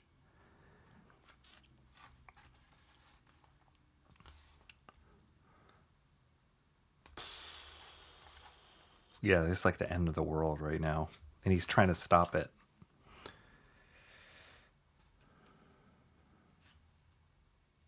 And Giorello is doing both this and Planet Death at the same time, so it's kind of insane.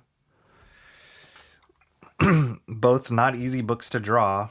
It's like not easy material. We're talking about the end of the world here, and then Planet Death is like planets fighting other planets, populations of demon warriors fighting guys in big sci-fi mech suits. So yeah, I don't know how he handles it all.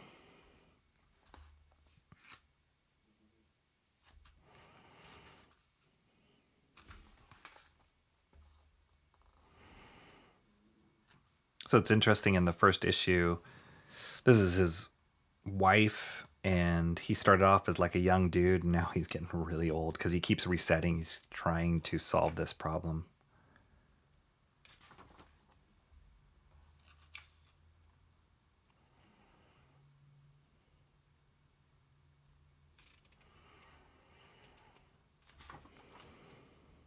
It's a great face. Savor.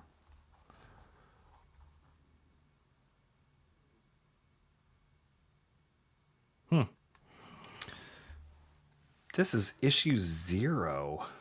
Wow, that's confusing. So it's funny. The other indie comic company that you guys all know I'm a huge fan of is Ghost Machine, Redcoat, Rook Exodus, Geiger, Hyde Street among their top books. And they're doing kind of the, they're have a similar model. They're putting out very high quality books, top artists on them, very cool stories, different stories, non-superhero-ish for the most part stories. Great character arcs or like themes. But one thing with Bad Idea, maybe I'm speaking too soon here, but I feel like they're jumping the gun a little bit because Ghost Machine has been so awesome about releasing a regularly scheduled book, being consistent about that, and just like not getting too fancy. It's just like we're starting at issue 1, 2, 3, 4, 5, and now they're in the teens already with some of their books. And here's just a side story again, or side advertisement for another book. Here's The Ordained. So I think that has built so much credibility with audiences because they've been consistent and been high quality for over a year now. And everybody's just raving about their stuff. And I'm part of the choir, right? I'm like, I love it. I think they're doing a great job, and they're doing a great job not only with the product they're putting out, but the audience they're building, the fan base. Bad Idea, I don't know exactly, but it feels like they're jumping around too much. Like to have an issue 0 when you only have 2 issues out of one story is like a little weird. To come out with the artist edition book so quickly when you've only released 2 issues of one book is a little weird too. I don't know. Maybe they're just trying to capture lightning in a bottle fast while they have attention. But I would just make a consistent Save Now book, and then we can throw in this origin stuff later. But don't throw me an issue 0 after I've only just read issue 2. That's a little odd. I don't know. We'll see. But this looks cool. Save Now. Cool idea. Cool art. That's a good recipe for good comics.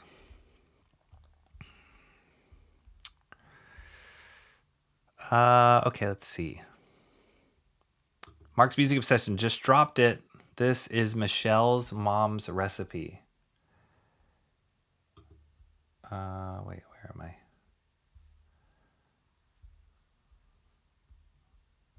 Where is it? Oh, okay, here. Click. Oh, handwritten. Save. Oh, wait. Did I hit the wrong button? Oh, no, allow. Saving that. I love Michelle. I love that it's handwritten. That makes it that much more delicious. Who has little index cards of recipes anymore? I love it. That's amazing. That's just as cool as like traditional hand-drawn comic art in my mind. When you get that hand artifact, only one exists in the world. Beautiful, beautiful. That's humanity for me right now. So thank you so much for sending that picture, Mark. And thank you for sharing that recipe. I will love to try that. That would be awesome. Zaid Comics says, love the Save Now covers. They remind me of Alex Ross. They do and they don't. They're great covers. But I feel like Giorello, I love Alex Ross. Don't get me wrong. That guy can draw a million times better than me. But it's too, like, he's so talented. But it's too real. Like, he crosses that line of, like, so realistic that it feels like a real photograph of something, which is cool. And it, like, to see your superheroes like real characters, awesome. That's why Kingdom Come was awesome. Or when it came out, it just blew my mind. He's not let's not just call him an illustrator and be done with it. It's like he knows how to tell a story. He knows how to pace it out.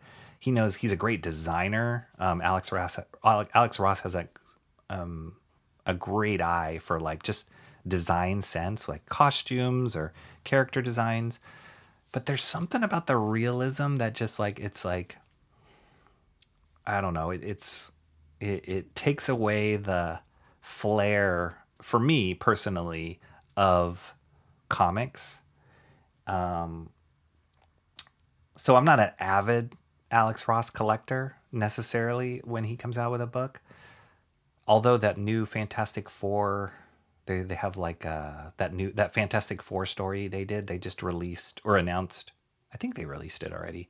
Like a hardcover edition of that has like behind the scenes stuff. So I'm kind of itching to maybe pick that up. But like Giorello feels different to me because there's a style to his stuff. Like I see some Travis in his work. I see some Jim Lee in his work. And there's a style and a flair to it that appeals to me. But yeah, it's good. Good covers. Thanks for spoiling Endgame, jerk. You know what?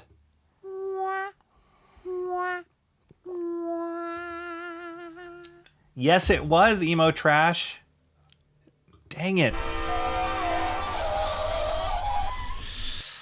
It gets so hard to get you in here now. See, you're loved here. We don't have to coax you to come in here. You're welcome in here. The Derailer in Chief is here. That's right. Bad Idea seems like they're jumping around too much, so it's just not just a clever name. They seem a little ADD, I'm not going to lie. But they're coming out with good products, so I'm not going to stop picking up their books. I just hope it doesn't get too confusing or they don't get ahead of themselves. If they can take advice from Ghost Machine's model, they are just consistent and they just keep the bar high. And so when you do that, you're going to just build up a loyal fan base. And they have. So it's like it works. Michael Bancroft says, I remember that cover from an art share. Nice. All right. Great minds think alike. Eh? Rocky's so easily fascinated. I have lots of handwritten recipes of my mom's, Rocky. Aw, MMO mom. That's awesome. That's where the love lives, man. In that handwritten stuff. Not only are you remembering the recipe that your mom cooked probably hundreds of times in your lifetime, but you're seeing her hand. Man, I'm getting choked up. You're seeing her handwriting down. That's like that's them. That's who they are. That's love. That's amazing. It wasn't Thanksgiving Day, but the Sunday after when we went to a second family celebration. Oh, how's your dad doing, Emo Trash? I hope your dad's doing better.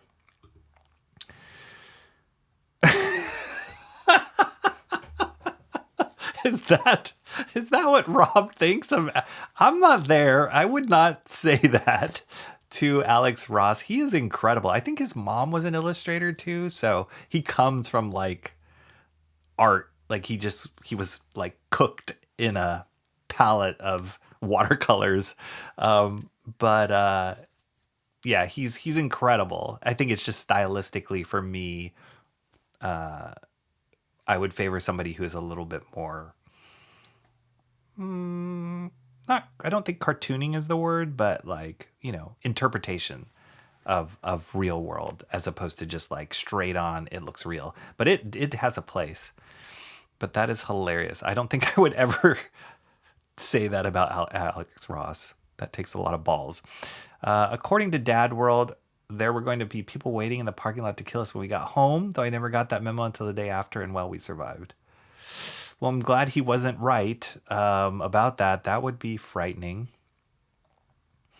Making the Jell-O warmed my heart. I can still see the brightness of the orange Jell-O when adding to the boiling pineapple. My mom has dementia now. Thanks for the sweet memories. Oh, man. Yeah, life. Getting old is not great. And seeing your parents get old is not great either. But I'm glad that you have memories of your mom like this recipe, and I'm sure there's other things too. But yeah, those hand written, hand drawn, handmade keepsakes, priceless. My wife would call me like a pack rat with those kind of things. Like I've kept all sorts of like little notes my kids have written, and I like tuck them away in an envelope, or like just little snippets of stuff that remind me, like I can look back and remind, spur on the memory. It's amazing. I guess that's how you become a hoarder too, but you know what? That's okay. Boiling pineapple, that was from the lime jello recipe. Awesome One is here. What is up, Awesome One? Yes, that's awesome. Watching Farmer Socialist Gold Shaw Farms, but I'm here for your local Cali Comic Rocky. Okay, that's amazing. He usually only streams once a month. Okay. Dad is physically fine. His brain is still just a little stuck in Dad World. Well, hopefully you can get some way to help him unstick. Yeah, I hope he gets better. I really do. It's true. Maybe he sees something we don't. I might ignore chat and watch Highway to Heaven while I'm eating. All right. Okay. That's good. According to Dad World, there have been people outside for like 3 months. Wow. Well, dang. Okay. Let's keep moving on. Rook Exodus number 9. Speak of the devil. Ghost Machine. Number 9 on Rook Exodus. Killing it. Jason Fabok, Brad Anderson, Jeff Johns writing. Incredible artwork. This is a cool cover. Sorry for the glare. Every time I see this character design is so killer. Like, he's amazing. And Jason Fabok is somebody who's drawn the biggest characters in mainstream comics in his life. So for him to come up with an original character and design it from scratch and make it look as like imposing and memorable as his main guy, so cool. Not only that, this character is based off of like ravens or crows, the rook. So it's like, that could be really stupid or bad. That is so cool. Anytime I see his character, I'm like, that is awesome. All his characters are great. Colors are awesome. Cool, wintry blizzard.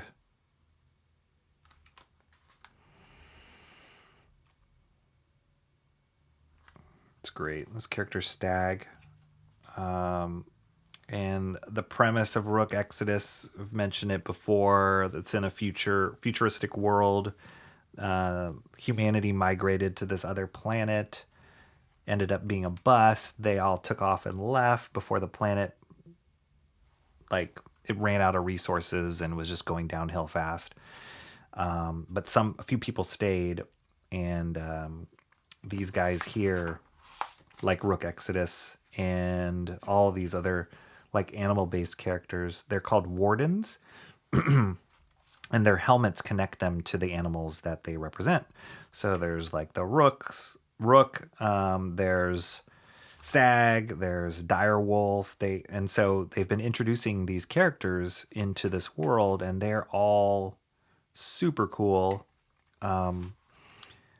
Usually when you have this kind of world, maybe one or two of the characters become the favorite. It's like the Boba Fett of Star Wars, right? It's like that cool character in the corner, like, oh, he's my, or like Snake Eyes. But I will say that every time they introduce a new character, I'm like, that is my favorite. And there hasn't been one character that I'm like, it's kind of a dud. They're all really cool. That's pretty hard to do, especially if they're all based off of animals. This is definitely the spider issue, which is gross, but look how cool that guy is. What an awesome design.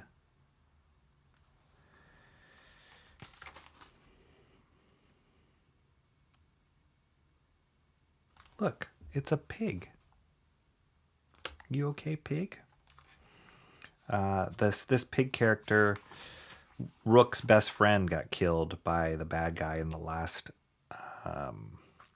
story arc, and the pig's name was Pumbaa. I think it was Pumbaa. I think.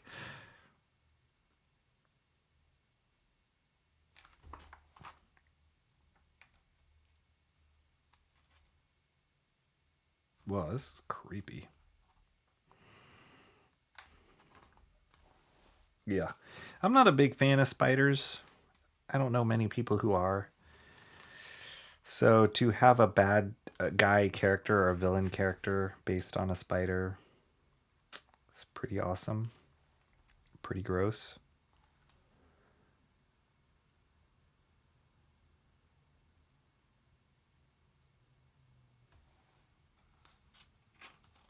Huh. This is a cool aspect, and it seems like just reading these bits of dialogue here, it seems like the human that is connected to this spider helmet, the spider warden or whatever, he's not really in control. Yeah. It's like, help me, please. And then his helmet comes on and he starts talking in the other voice. That's awesome. Because that's cool. I love that Jeff Johns, he's not just making each character be like, oh, it's the cool guy that likes wolves or the cool guy that can communicate with crows.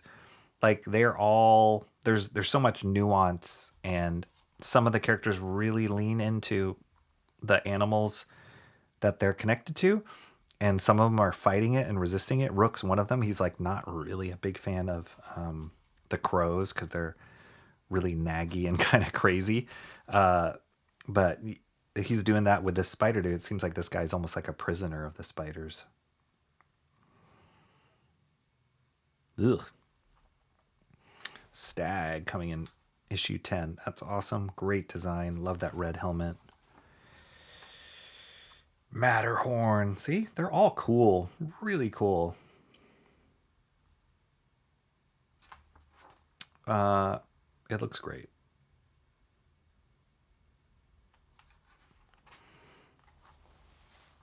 See, look at all of these already have trade paperbacks now. Some 2 volumes.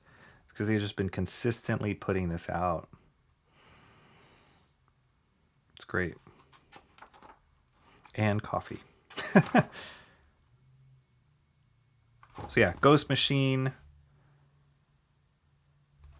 Rook Exodus number 9. Super cool world. Great art. Great story. High recommend on my list of books to check out if you're interested. It's a great read. I like spiders when they aren't in the house. I don't like spiders at all, period. Michael Bancroft likes spiders. It's because you're Australian. Let's see. Oh, wait. Wow. I missed a lot of stuff here.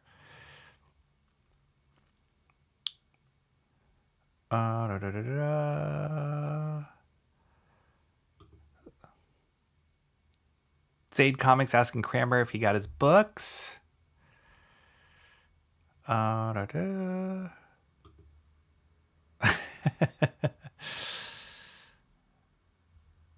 Emo trash. This sounds gnarly. Sounds crazy. And sorry that you're having to like navigate that. It's like you want to respect your dad and make sure he's safe, but also try and handle all these different things he's seen. Cranberry did get his books. Nice. You got a shell bean?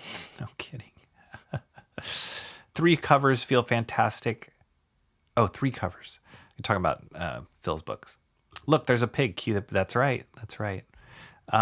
Excuse me. Bitey ran away too. See if you name a pet Bitey, there's something wrong there already, right? I like Spider. Oh yeah, we read that already. He's more like a colleague. Was it paying rent? We kept each other company while I worked. No. What is the big Aussie spider called? The Huntsman. Ooh, that sounds horrible. Wait, I gotta look this up. The Huntsman?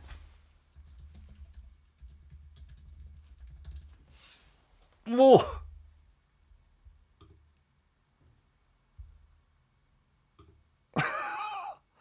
Why?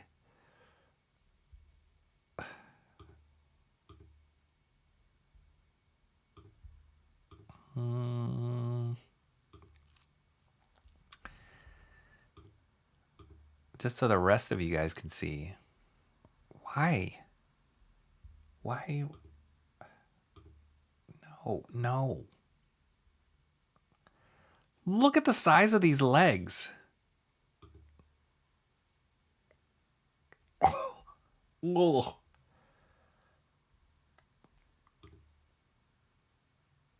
No.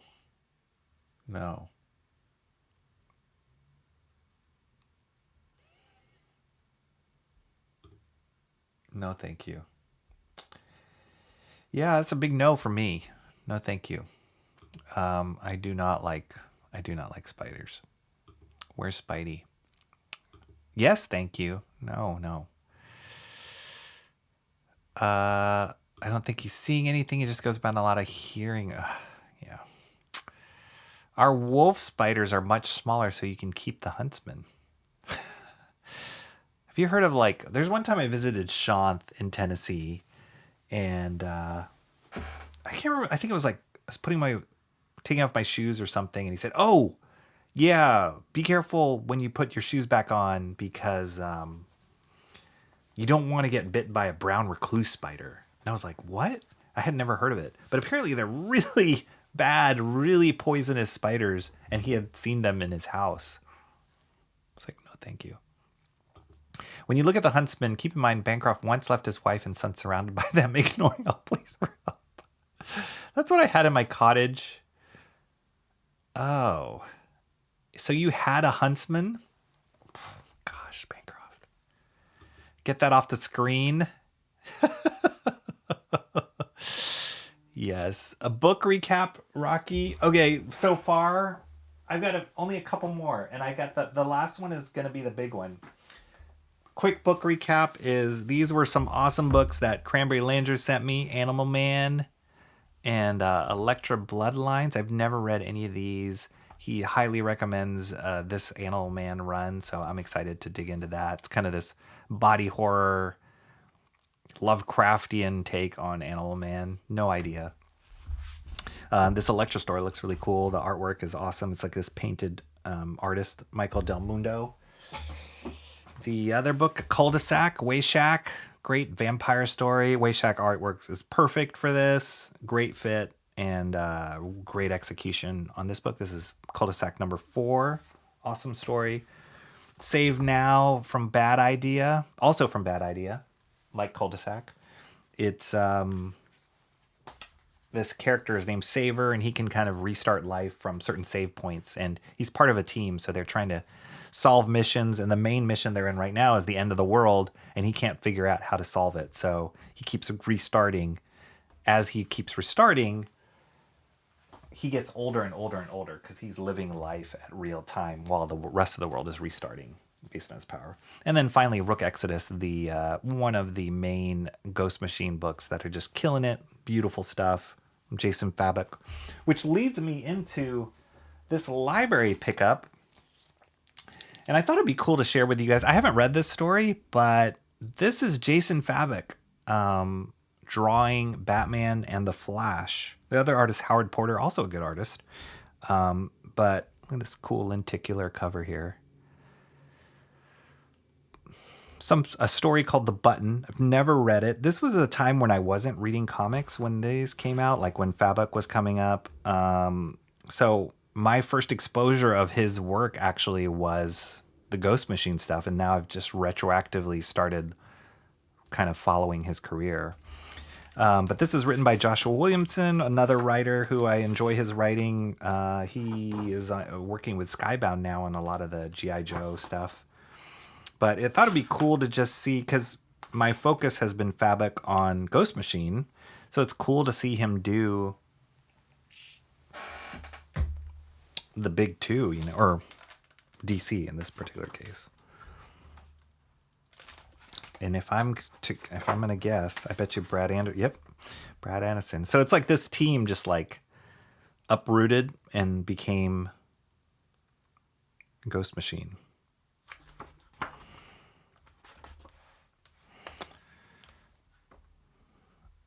And oh, sorry, Shelby, I forgot to play your sound. What is up, American Discord? I haven't been able to go and see Shelby's streams recently. Been too busy, but I know he's been streaming a lot of drawing stuff that he's been doing. So go check out Shelby's channel, American Discord. Awesome stuff there. Oh, I bet you this was. Oh, this is part of the. This is part of the old Doomsday crossover. I bet. Oh, this is leading up to Doomsday Clock, which I have read before.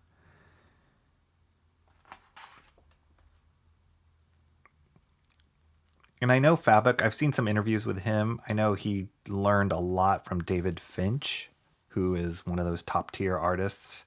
He's the artist on Skinbreaker, a book we've looked at before in the past here. But you can see the Finch influence in his stuff. It's just like really tight rendering, a lot of hatching, great anatomy, great characters. This is awesome. Reverse Flash. Wow.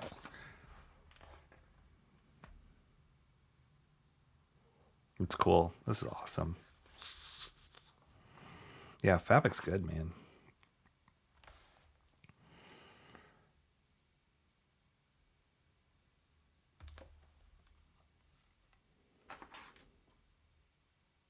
So Doomsday Clock, this is, from my understanding, is so they took the Watchmen universe, so the classic seminal comic work of the Watchmen, and merged it with the DC universe, or like overlapped it with the DC universe, and the Doomsday Clock is kind of tying them together. So this button's an iconic thing from Watchmen. It was the button that was worn by this character named the Comedian, and this blood splatter is when he was murdered. And it's just this like ongoing motif in Watchmen. So that's the button they're talking about here. I love it when artists do this like 9-panel. It's like you don't rely on fancy panel borders or skewed panels or splash pages. Like it's just each panel's the same size, takes up the same real estate, but you're telling a story in it. They do that in Watchmen a lot. And this is probably why they're doing this 9-panel grid here, to kind of reflect the storytelling techniques in Watchmen.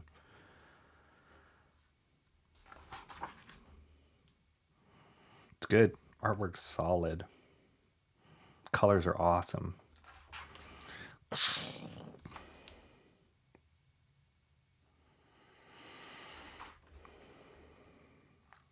I don't think this is Fabok. I think this is Porter. Yep, Howard Porter. I've seen some of his stuff. He's cool. He's got a cool little style. He's got a cool style. I saw him do like a Deathstroke series. He's done a lot of Justice League stories, like where he's drawing all the characters, Superman, Batman, Flash.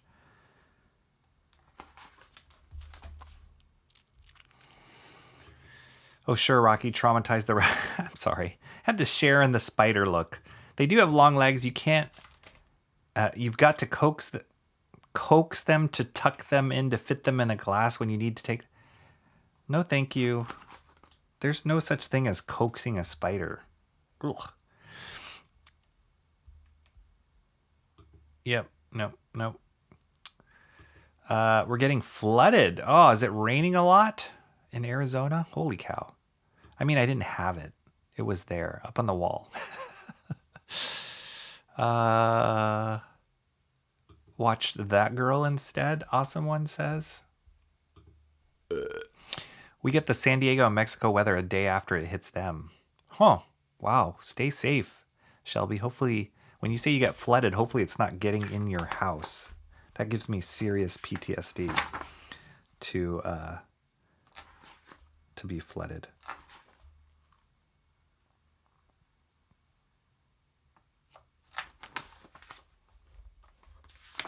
Oh, that's cool. It's kind of these mirroring covers here for Batman and Flash, or Reverse Flash. Yeah, Faboc's good, man. He is good. He's already peak Fabic here. And as good as this is, like his Rook Exodus stuff is so good. It's cool. It's cool to see where he came from and how he built up his career working on these characters.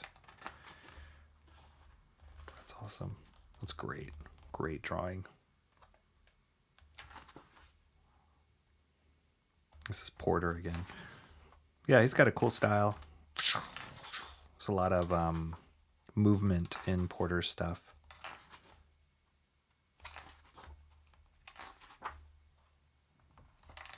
There's that 9-panel.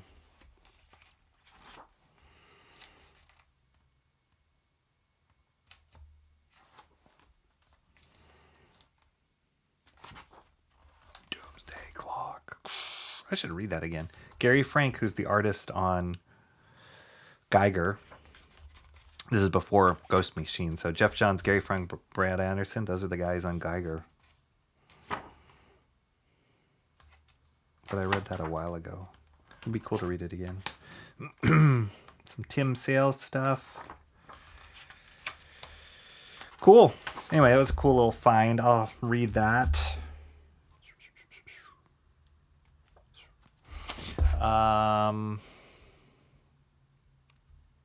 Apparently there's someone outside in Dad World as we speak who is apparently concerned about the cleanliness of our carpets.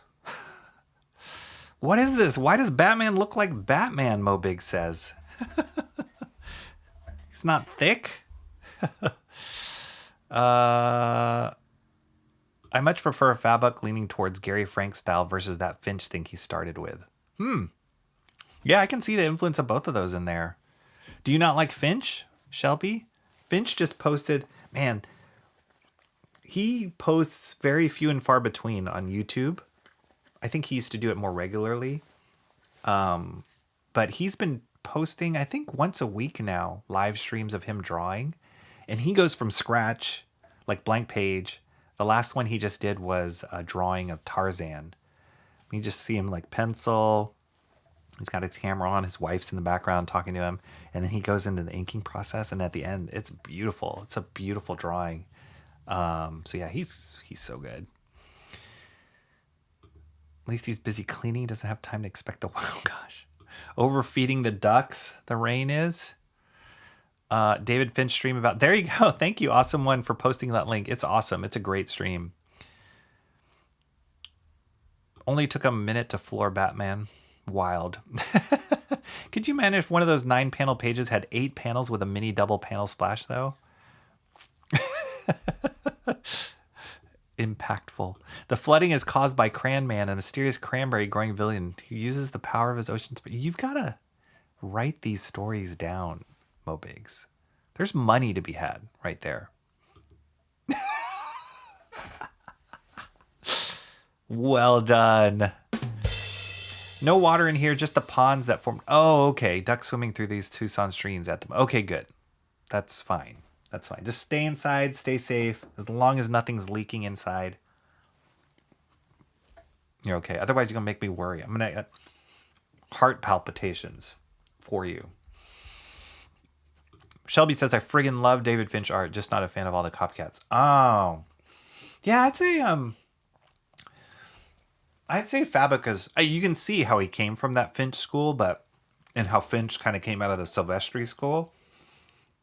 But Fabic's coming to his own. He's awesome. All right, are you guys ready? This is it. This is what we've been waiting for.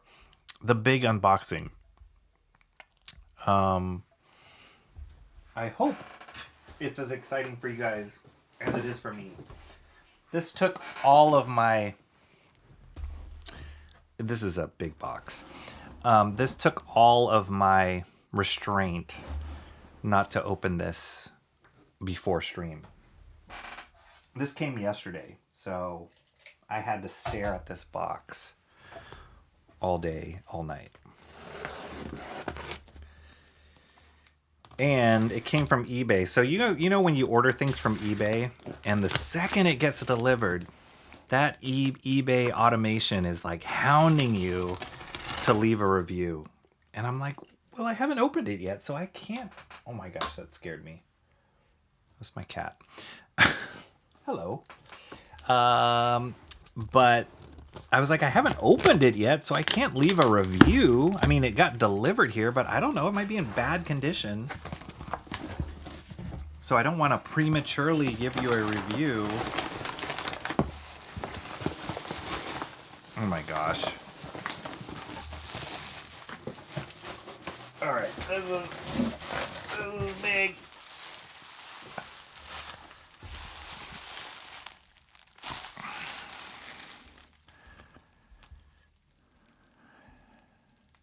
Um, 35 minutes until the forward stream, so we have time for the big reveal and the poll. Okay, thank you. Thank you for the heads up. This is a lot of bubble wrap. This is cool. I can reuse this. Thank you, eBay person.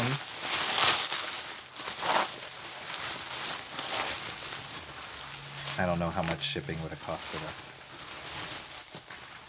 this. Hey, stop eating the box.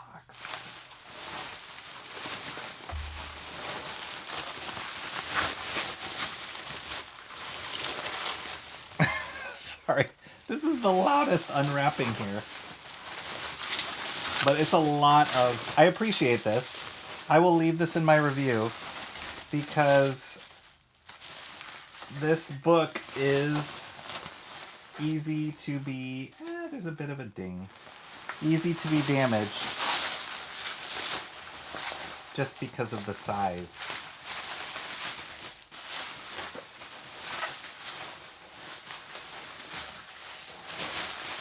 Oh my gosh. There's too much.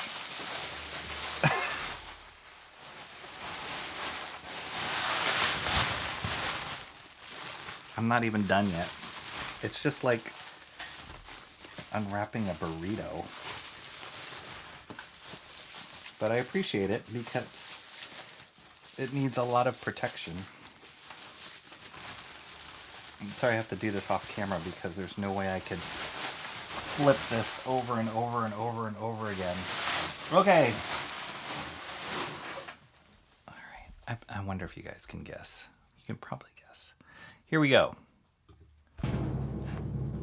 Just make sure.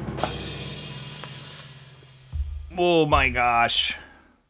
It doesn't even fit on stream. All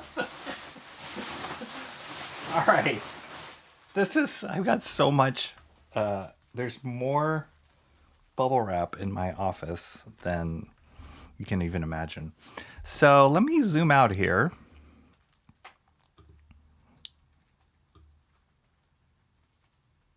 Just as much as I can without showing my legs. This is about as far as I can zoom out right now. I bet that cost at least $13.99 to ship, Bancroft. Was that shipped from Colombia?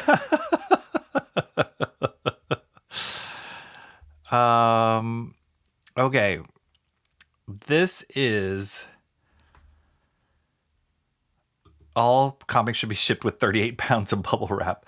This is Frank Miller's Big Damn Sin City. So you guys know how much I love Frank Miller. He is one of the GOATs for me. Even now, with all the controversy on his current, art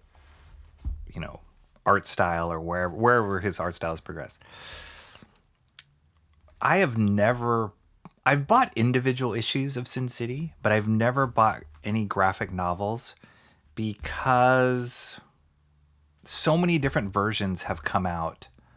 Hardcover, softcover, digest size, bigger, oversized, art size, behind the scene, like all these different kind of size. I got so confused. And there's so many volumes of Sin City. I think there might be 7 or 9 volumes of Sin City. But it is one of those like benchmarks in Frank Miller's career, this world and this style that he created. So it's really dark. It's just film noir pulp, like oozing out of his veins, and it's brilliant. I love it, but I've never collected it other than some of those individual issues that I got. And I'd heard about this version. But it was kind of daunting because they've collected the whole stinking thing in one volume. Hence the title, Big Damn Sin City. And so I always wondered, like, is this really conducive? Can you really read it like this? But I watched a lot of reviews, a lot of people talking about binding, if that interests you at all, watching videos about book binding, a specific book's binding. And a lot of people say this is a great version. So they produced it, and then I don't know what year this collection originally came out, but there might be a lot of post-its I'm gonna have to throw on this. Yeah, they don't even say when this collection came out. I don't remember. A few years ago, and they had a limited print run on it, and then you couldn't find it anywhere. So I had to go eBay hunting for it, and prices vary on eBay or whatever. Found one, bid on it, got it. Here it is, all of Sin City in one shebang. Look at my hands. That is ginormous. So I can't tell you how excited I am to sit down and read this and also lift my desk with it because it's ginormous. It could be a chair, but it's really, really amazing. And I'm so excited to it. I'll flip through some pages. We won't flip through all of them. I will show you, like, here's the binding. There's omnibuses, and then there's this puppy. And this is really a lot. That looks like it could be 15 kilo at least. This is as far as I can zoom out without showing my legs. You don't wear a lap hijab for these? I don't. In Utah, that's the big darn Sin City. That's right. Thank God Bangers is a national icon in Oz. Glad to hear he is safe. That book would work well as a doorstop, absolutely. Or like a step for my cats to climb up on my bed. This is the big reveal. I personally think the Superman style reveal of your Rocky shirt was better. Well, different strokes, Comrade Sammy, different strokes. His last stream was actually pretty good. He had a topic and everything. Awesome. I'll be live in 30 minutes. Okay, you guys, get ready. Go. I think I can send people your way, Bancroft. We'll try and do that. So let me flip through a few of these pages. Just for those of you who are not familiar, I'm sure most of you guys are familiar with Sin City, Frank Miller. It's incredible. Frank Miller has always had a film noir influence in his work. He's very dark, very gritty, pulpy, Mickey Spillane, this kind of lots of dialogue, like inner voices, street stories. That's why he was so awesome on Daredevil. That's why he revolutionized Batman with the Dark Knight, and Elektra, all the incredible Frank Miller stuff. And then on top of that, like the stylistic stuff that he used and created, the world that he created in this style was so amazing. Blew my mind when I saw it. And he just went for it, This was not your superhero comic anymore, as you can see. I'm trying to be like discreet here.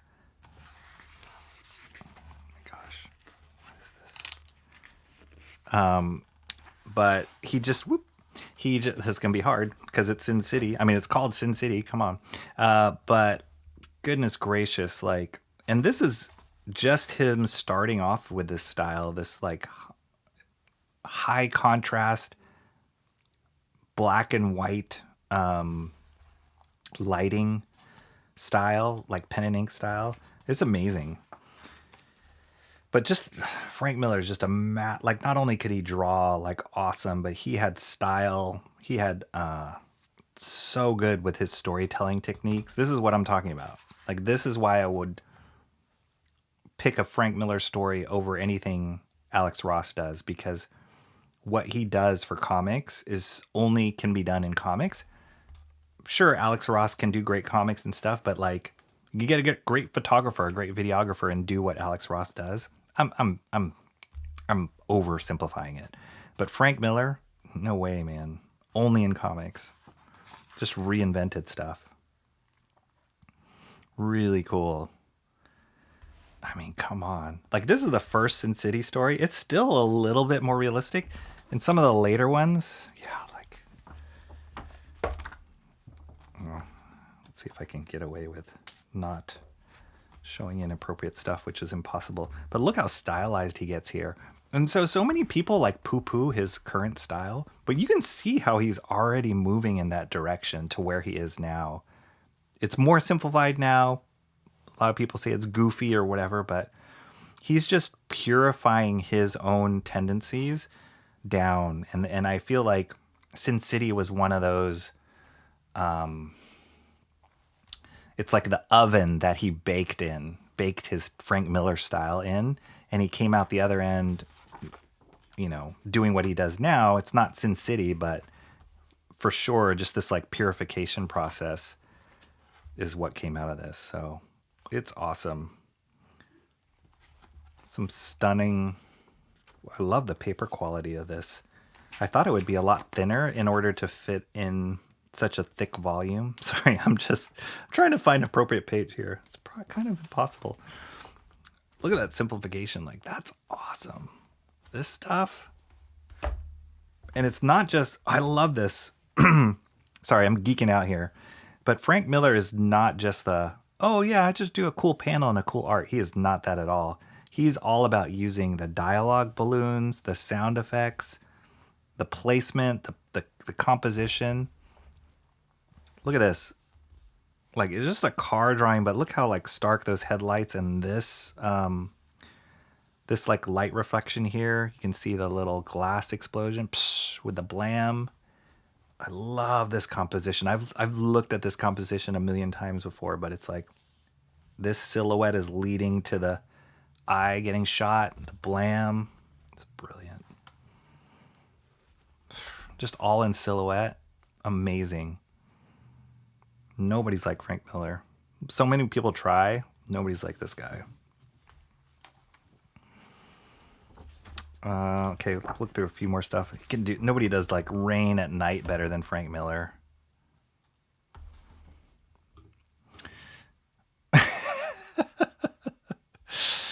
Awesome one says, I'm mostly watching Shelby Zaid Side Scrollers J Sci-Fi for Me TV. Nice. Why am I not in there, Awesome one? Come on now. So good. See how simplified he's getting here? And then he still even does 300 after this. That book 300. Xerxes. Throw into some crazy dinosaurs. That's just Frank Miller. This is great. The all jokes aside, like binding. I love the paper quality on this. It's a lot thicker than I was expecting, which is great. Means more reading would be able. Nice little like red bookmark, cloth bookmark here. It's a good size. Just to be able to look at this artwork.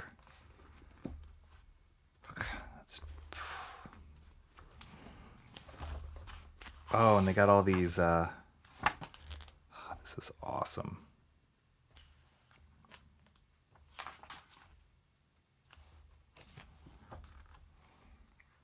Let me just see what extras they have. Whoop. Whoop.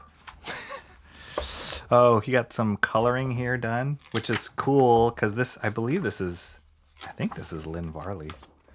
He went through this thing where it was all black and white, and then he did kind of this gimmicky thing where he would just do stories with one color. So this one was blue. He did a story that's included in here called The Yellow Bastard, and there was like yellow used as a highlight color. And then I guess he did one with red. I'm pretty sure I've read all these stories, but man, I cannot wait to just read them all.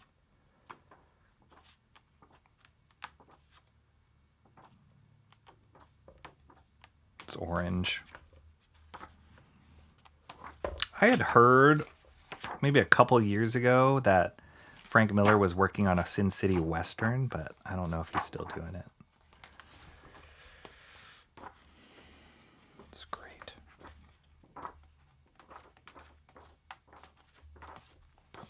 There he is, Frank Miller. Oh, okay, this came out in 2014. All right. Wow, that was like 11, 12 years ago. Jeffrey Beat says, I love Sin City. I have the Art of Frank Miller Sin City book. Yeah, there's tons of books. I love the use of Me Too. Bancroft loves limited colors. This art is great too. Rob Arnold managed to capture the style of modern Frank Miller. That doesn't sound like a compliment. You have your own color system. We're not cool enough, Rocky. What do you mean you're not cool enough? Cool, I like the blacks. Me too. Because you stream when I'm not watching the YouTube. I'm not on 12. Oh, okay. I say, oh, we're not cool enough because Awesome One. Oh, I get you. Come on, Awesome One. I appreciate you being here, Awesome One. You're such a staple in the chat. So it's awesome having you here. I say this Akira book I saw this Akira book in the manga shop nearby. Amazing inks. Is it the original? The original? Sorry, just have to respond here. Okay, so let's get to the voting. So this was it. I don't know. I'm so excited about this. I know everybody's like, oh, this is it. But no, it's awesome. And it's hard to find. Okay, so let's see. Let me just make sure this is all set up. Yes. Okay, here we go. The things to vote on here. So just real quick recap. Oh yeah, and I'll post the link as well while I recap it. Let me drop that in the chat. I'll pin it to the top. It's replacing my Discord link. Okay, so the pin is the link of the straw poll is in the chat. But just real quick recap: the first books up there are the Animal Man Volume 1 and the Elektra book that Cranberry Langers so generously sent me. Amazing. Cul-De-Sac number 4 from Bad Idea. That was the Way Shack vampire story with the mixed media kind of style. Save Now number 2. That's also a Bad Idea book. That is the Tomas Giorello, Matt Kind, and the story with the character who can replay, go back to like the save moments in time. Great art. Rook Exodus number 9. Jason Fabok, Brad Anderson, Jeff Johns. Incredible Ghost Machine book, firing on all cylinders with the spiders. Batman, The Flash, The Button, I included that one too in case people are interested in that. That's Jason Fabok. Some of his earlier work at DC when he was drawing Batman and, well, not earlier, but before Ghost Machine. So same artist as Rook Exodus. And then finally the unboxed Big Damn Sin City by none other than Frank Miller. So I think I made the poll live.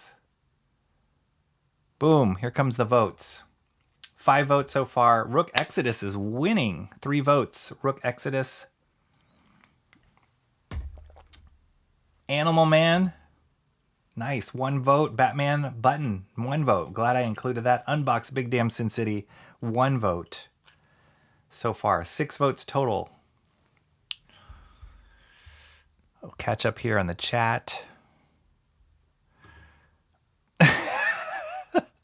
Yes, thank you for the clarification, Cranberry Langers. Is there a big ham book for the pig feeder lady? No, not yet. Yeah, I said it.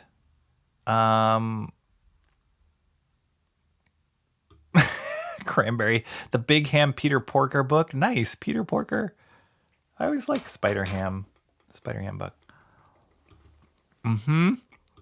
Way too much Discord talk this week, but you made up for it. Absolutely no trash books. You're welcome. I didn't realize those were both on the same scale, tipping the scale both in the same direction that you don't like Mo Biggs. I mean, I kind of knew that. I wanted to get to Flowers for Rhino or Iron Fist, but those ones were crazy expensive. Thank you so much, Cranberry Langers. Very generous of you to send me those, and I will do my due diligence to read them and let you know what I think. I'm so excited. Flowers for Rhino. What was Flowers for Rhino? Was that Spider-Man Rhino? Iron Fist. Iron Fist is a cool character, but he's one of those characters I feel like hasn't been totally done right. Mark's Music Obsession said, voted refresh Rocky. 4 votes, Rook Exodus number 9. 2 votes, Animal Man. 1 vote, Batman Button. 1 vote, Big Damn Sin City. Yes, we're voting, Emo Trash. Quickly, get your votes in. Oh, I'm going to do my little 1 minute countdown. 1 minute? Is that enough time? We'll do it. I need music, but here we go. 1 more minute to vote, everyone. Rook Exodus 4 votes. Wait, who just got an extra vote? Oh, Big Damn Sin City got it. All right. That's right. That would be my vote. As you can tell, I'm a huge Frank Miller file. I don't love all the stories he tells. He's a lot more gritty. Definitely a lot of these stories get super gritty because it's that film noir world. But the way he tells the stories, I'm enamored with. I just think he's incredible. And I just love anything he does. I think I've told you guys I was reading that book that I shared with you, the Eisner Miller book. I read like a chapter or 2 a night, and it's so good. It's so good just to get inside of his head and hear what he's talking or what he's thinking about as far as comic art and storytelling. And it's awesome to hear him bounce off these ideas and share them with his mentor or one of his idols, Will Eisner. So it's really, really cool. Michael Bancroft says, I voted Sin City, but I'm not displeased with the results. Same here. I think Rook Exodus is a excellent book to be number 1 on the list. It's really good. Spider-Man Rhino, yeah, the series I sent you, I think is amazing. Or wanted to send you. Yes. I was busy monitoring an argument that began over the Dad World allegations. Oh boy. Woo, Emo Trash. Make sure you self-care, okay? Emo Trash, like dealing with parents and like stuff like that is that intense can be overwhelming. So hang in there. What is a dad world? Awesome one says. Potentially back to a baseline. Emo Trash says with her dad. Yeah, it seems like things are a little still tough for her and dad. Okay, whoa, I already hit the 0. I mean, I didn't hit the 0. It already ended. Our winner, everyone, is... Was there any doubt? Rook Exodus number 9, 5 votes. That is awesome. Clear winner there for this week's My Wednesday Comics. So what I do is, for those of you who don't know, I do change the little thumbnail in the video. I change it to the winner of that week. So right now it's the Sin City image, but I will flip that to Rook Exodus after I'm done here with the stream, just so I can remember myself what was the favorite book, and just the fun little way to reward the votes. So thank you guys all for voting for that. I thought there were some good ones this week. And Mark says he'll at least get to see the art share of Bancroft. So that's awesome. Bancroft is starting his art share soon. Within moments. How many moments? I don't know. But within moments. So I encourage you all, if you want to keep this going, go jump on his stream. I think... Let me see if I can do this, Bancroft. I think you told me how to do this. And I forgot. Was it? No, was it? Bancroft, if you're still there, how do I do this? Was it? Oh. Was it customization? No. Settings? And then... No. Permission. Was it community moderation? Moderators. Live direct. No. How do I do this? I forgot. Bancroft. Was it... I thought it was like something... Block words. Channel? No. Advanced settings? There's some place where you can like send people. Dagnabbit. It's an edit video customization live redirects. Okay. Edit video. I'm going to do it. Edit video. Customization. Redirect. Here we go. Add. And then... Oh, here it is. All right. We're doing it. I think that worked. Okay. Hopefully that worked. But go join Bancroft's Art Share if you guys want to keep this going. If you want to stay on Australian time, go do it. But thank you guys all for coming. Please hit that like, subscribe if you haven't. Let me make sure I have not missed everybody. Okay, we saw that. Awesome One saying his brother has schizo. Oh my gosh, Awesome One. Slavic One. Did you buying books or collect editions during the Black Cyber? I did. Slavic One. I did. I bought some. I mean, this eBay thing was during the Black Friday time, but I didn't get a Black Friday sale on it. But I did buy a couple things. They're in the mail, I think, or they haven't shipped yet. So those will be in a future thing. But yes, there are some good deals that happen during Black Friday for comics, specifically like collected stuff. So I was kind of keeping my eyes and I saw a couple things. So stay tuned for that. But that's a great question. And thank you for coming here, Slavic One. Okay, Rocky gonna send us to Infiltrate Bancroft. That's right. Okay, got it. I was in the right place. My brother has been in and out of more times than I can. Oh my gosh, Emo. Awesome One. That sounds crazy. I hope you guys, both you and Emo Trash, I hope you guys have some sort of respite and help in that situation. That can be overwhelming. Thanks, Lindsay Rose. Thank you for being here. We got it going, Bancroft. It's nice to see everybody here.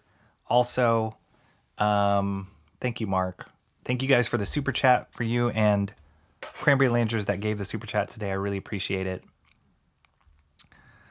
I think that's it. Oh, wait. Oh, gosh. More. Have a great evening, everyone. Everyone, I will look forward to seeing what you bought. And if you've bought stuff, Slavic One, is that the right? Is it Slavic One or Slavicone? Slavic One 1355. If you've bought stuff, drop links or drop titles in the comments. I would love to know what you got. We should actually, you should join Discord. Boom, Mo Biggs. You should join Discord because then you can warn us next time a Black Friday sale, Slavic One, and say, hey, there's a sale going on here. That would be awesome. Okay, that's enough about that. All right, everybody. Kiwi Encore, are we doing that? We can do that. Kiwi Encore. Why the heck not? All right, I'm going to Kiwi it, and then I'm going to end it. So thank you guys all for being here. Hope to see you soon. We will get a Master Study stream going. I promise you one in December. I just don't know when. I really will try and fit it in. But let's Kiwi out, and I will see you guys next time. Thank you so much for coming. Have a good rest of your Wednesday. Peace.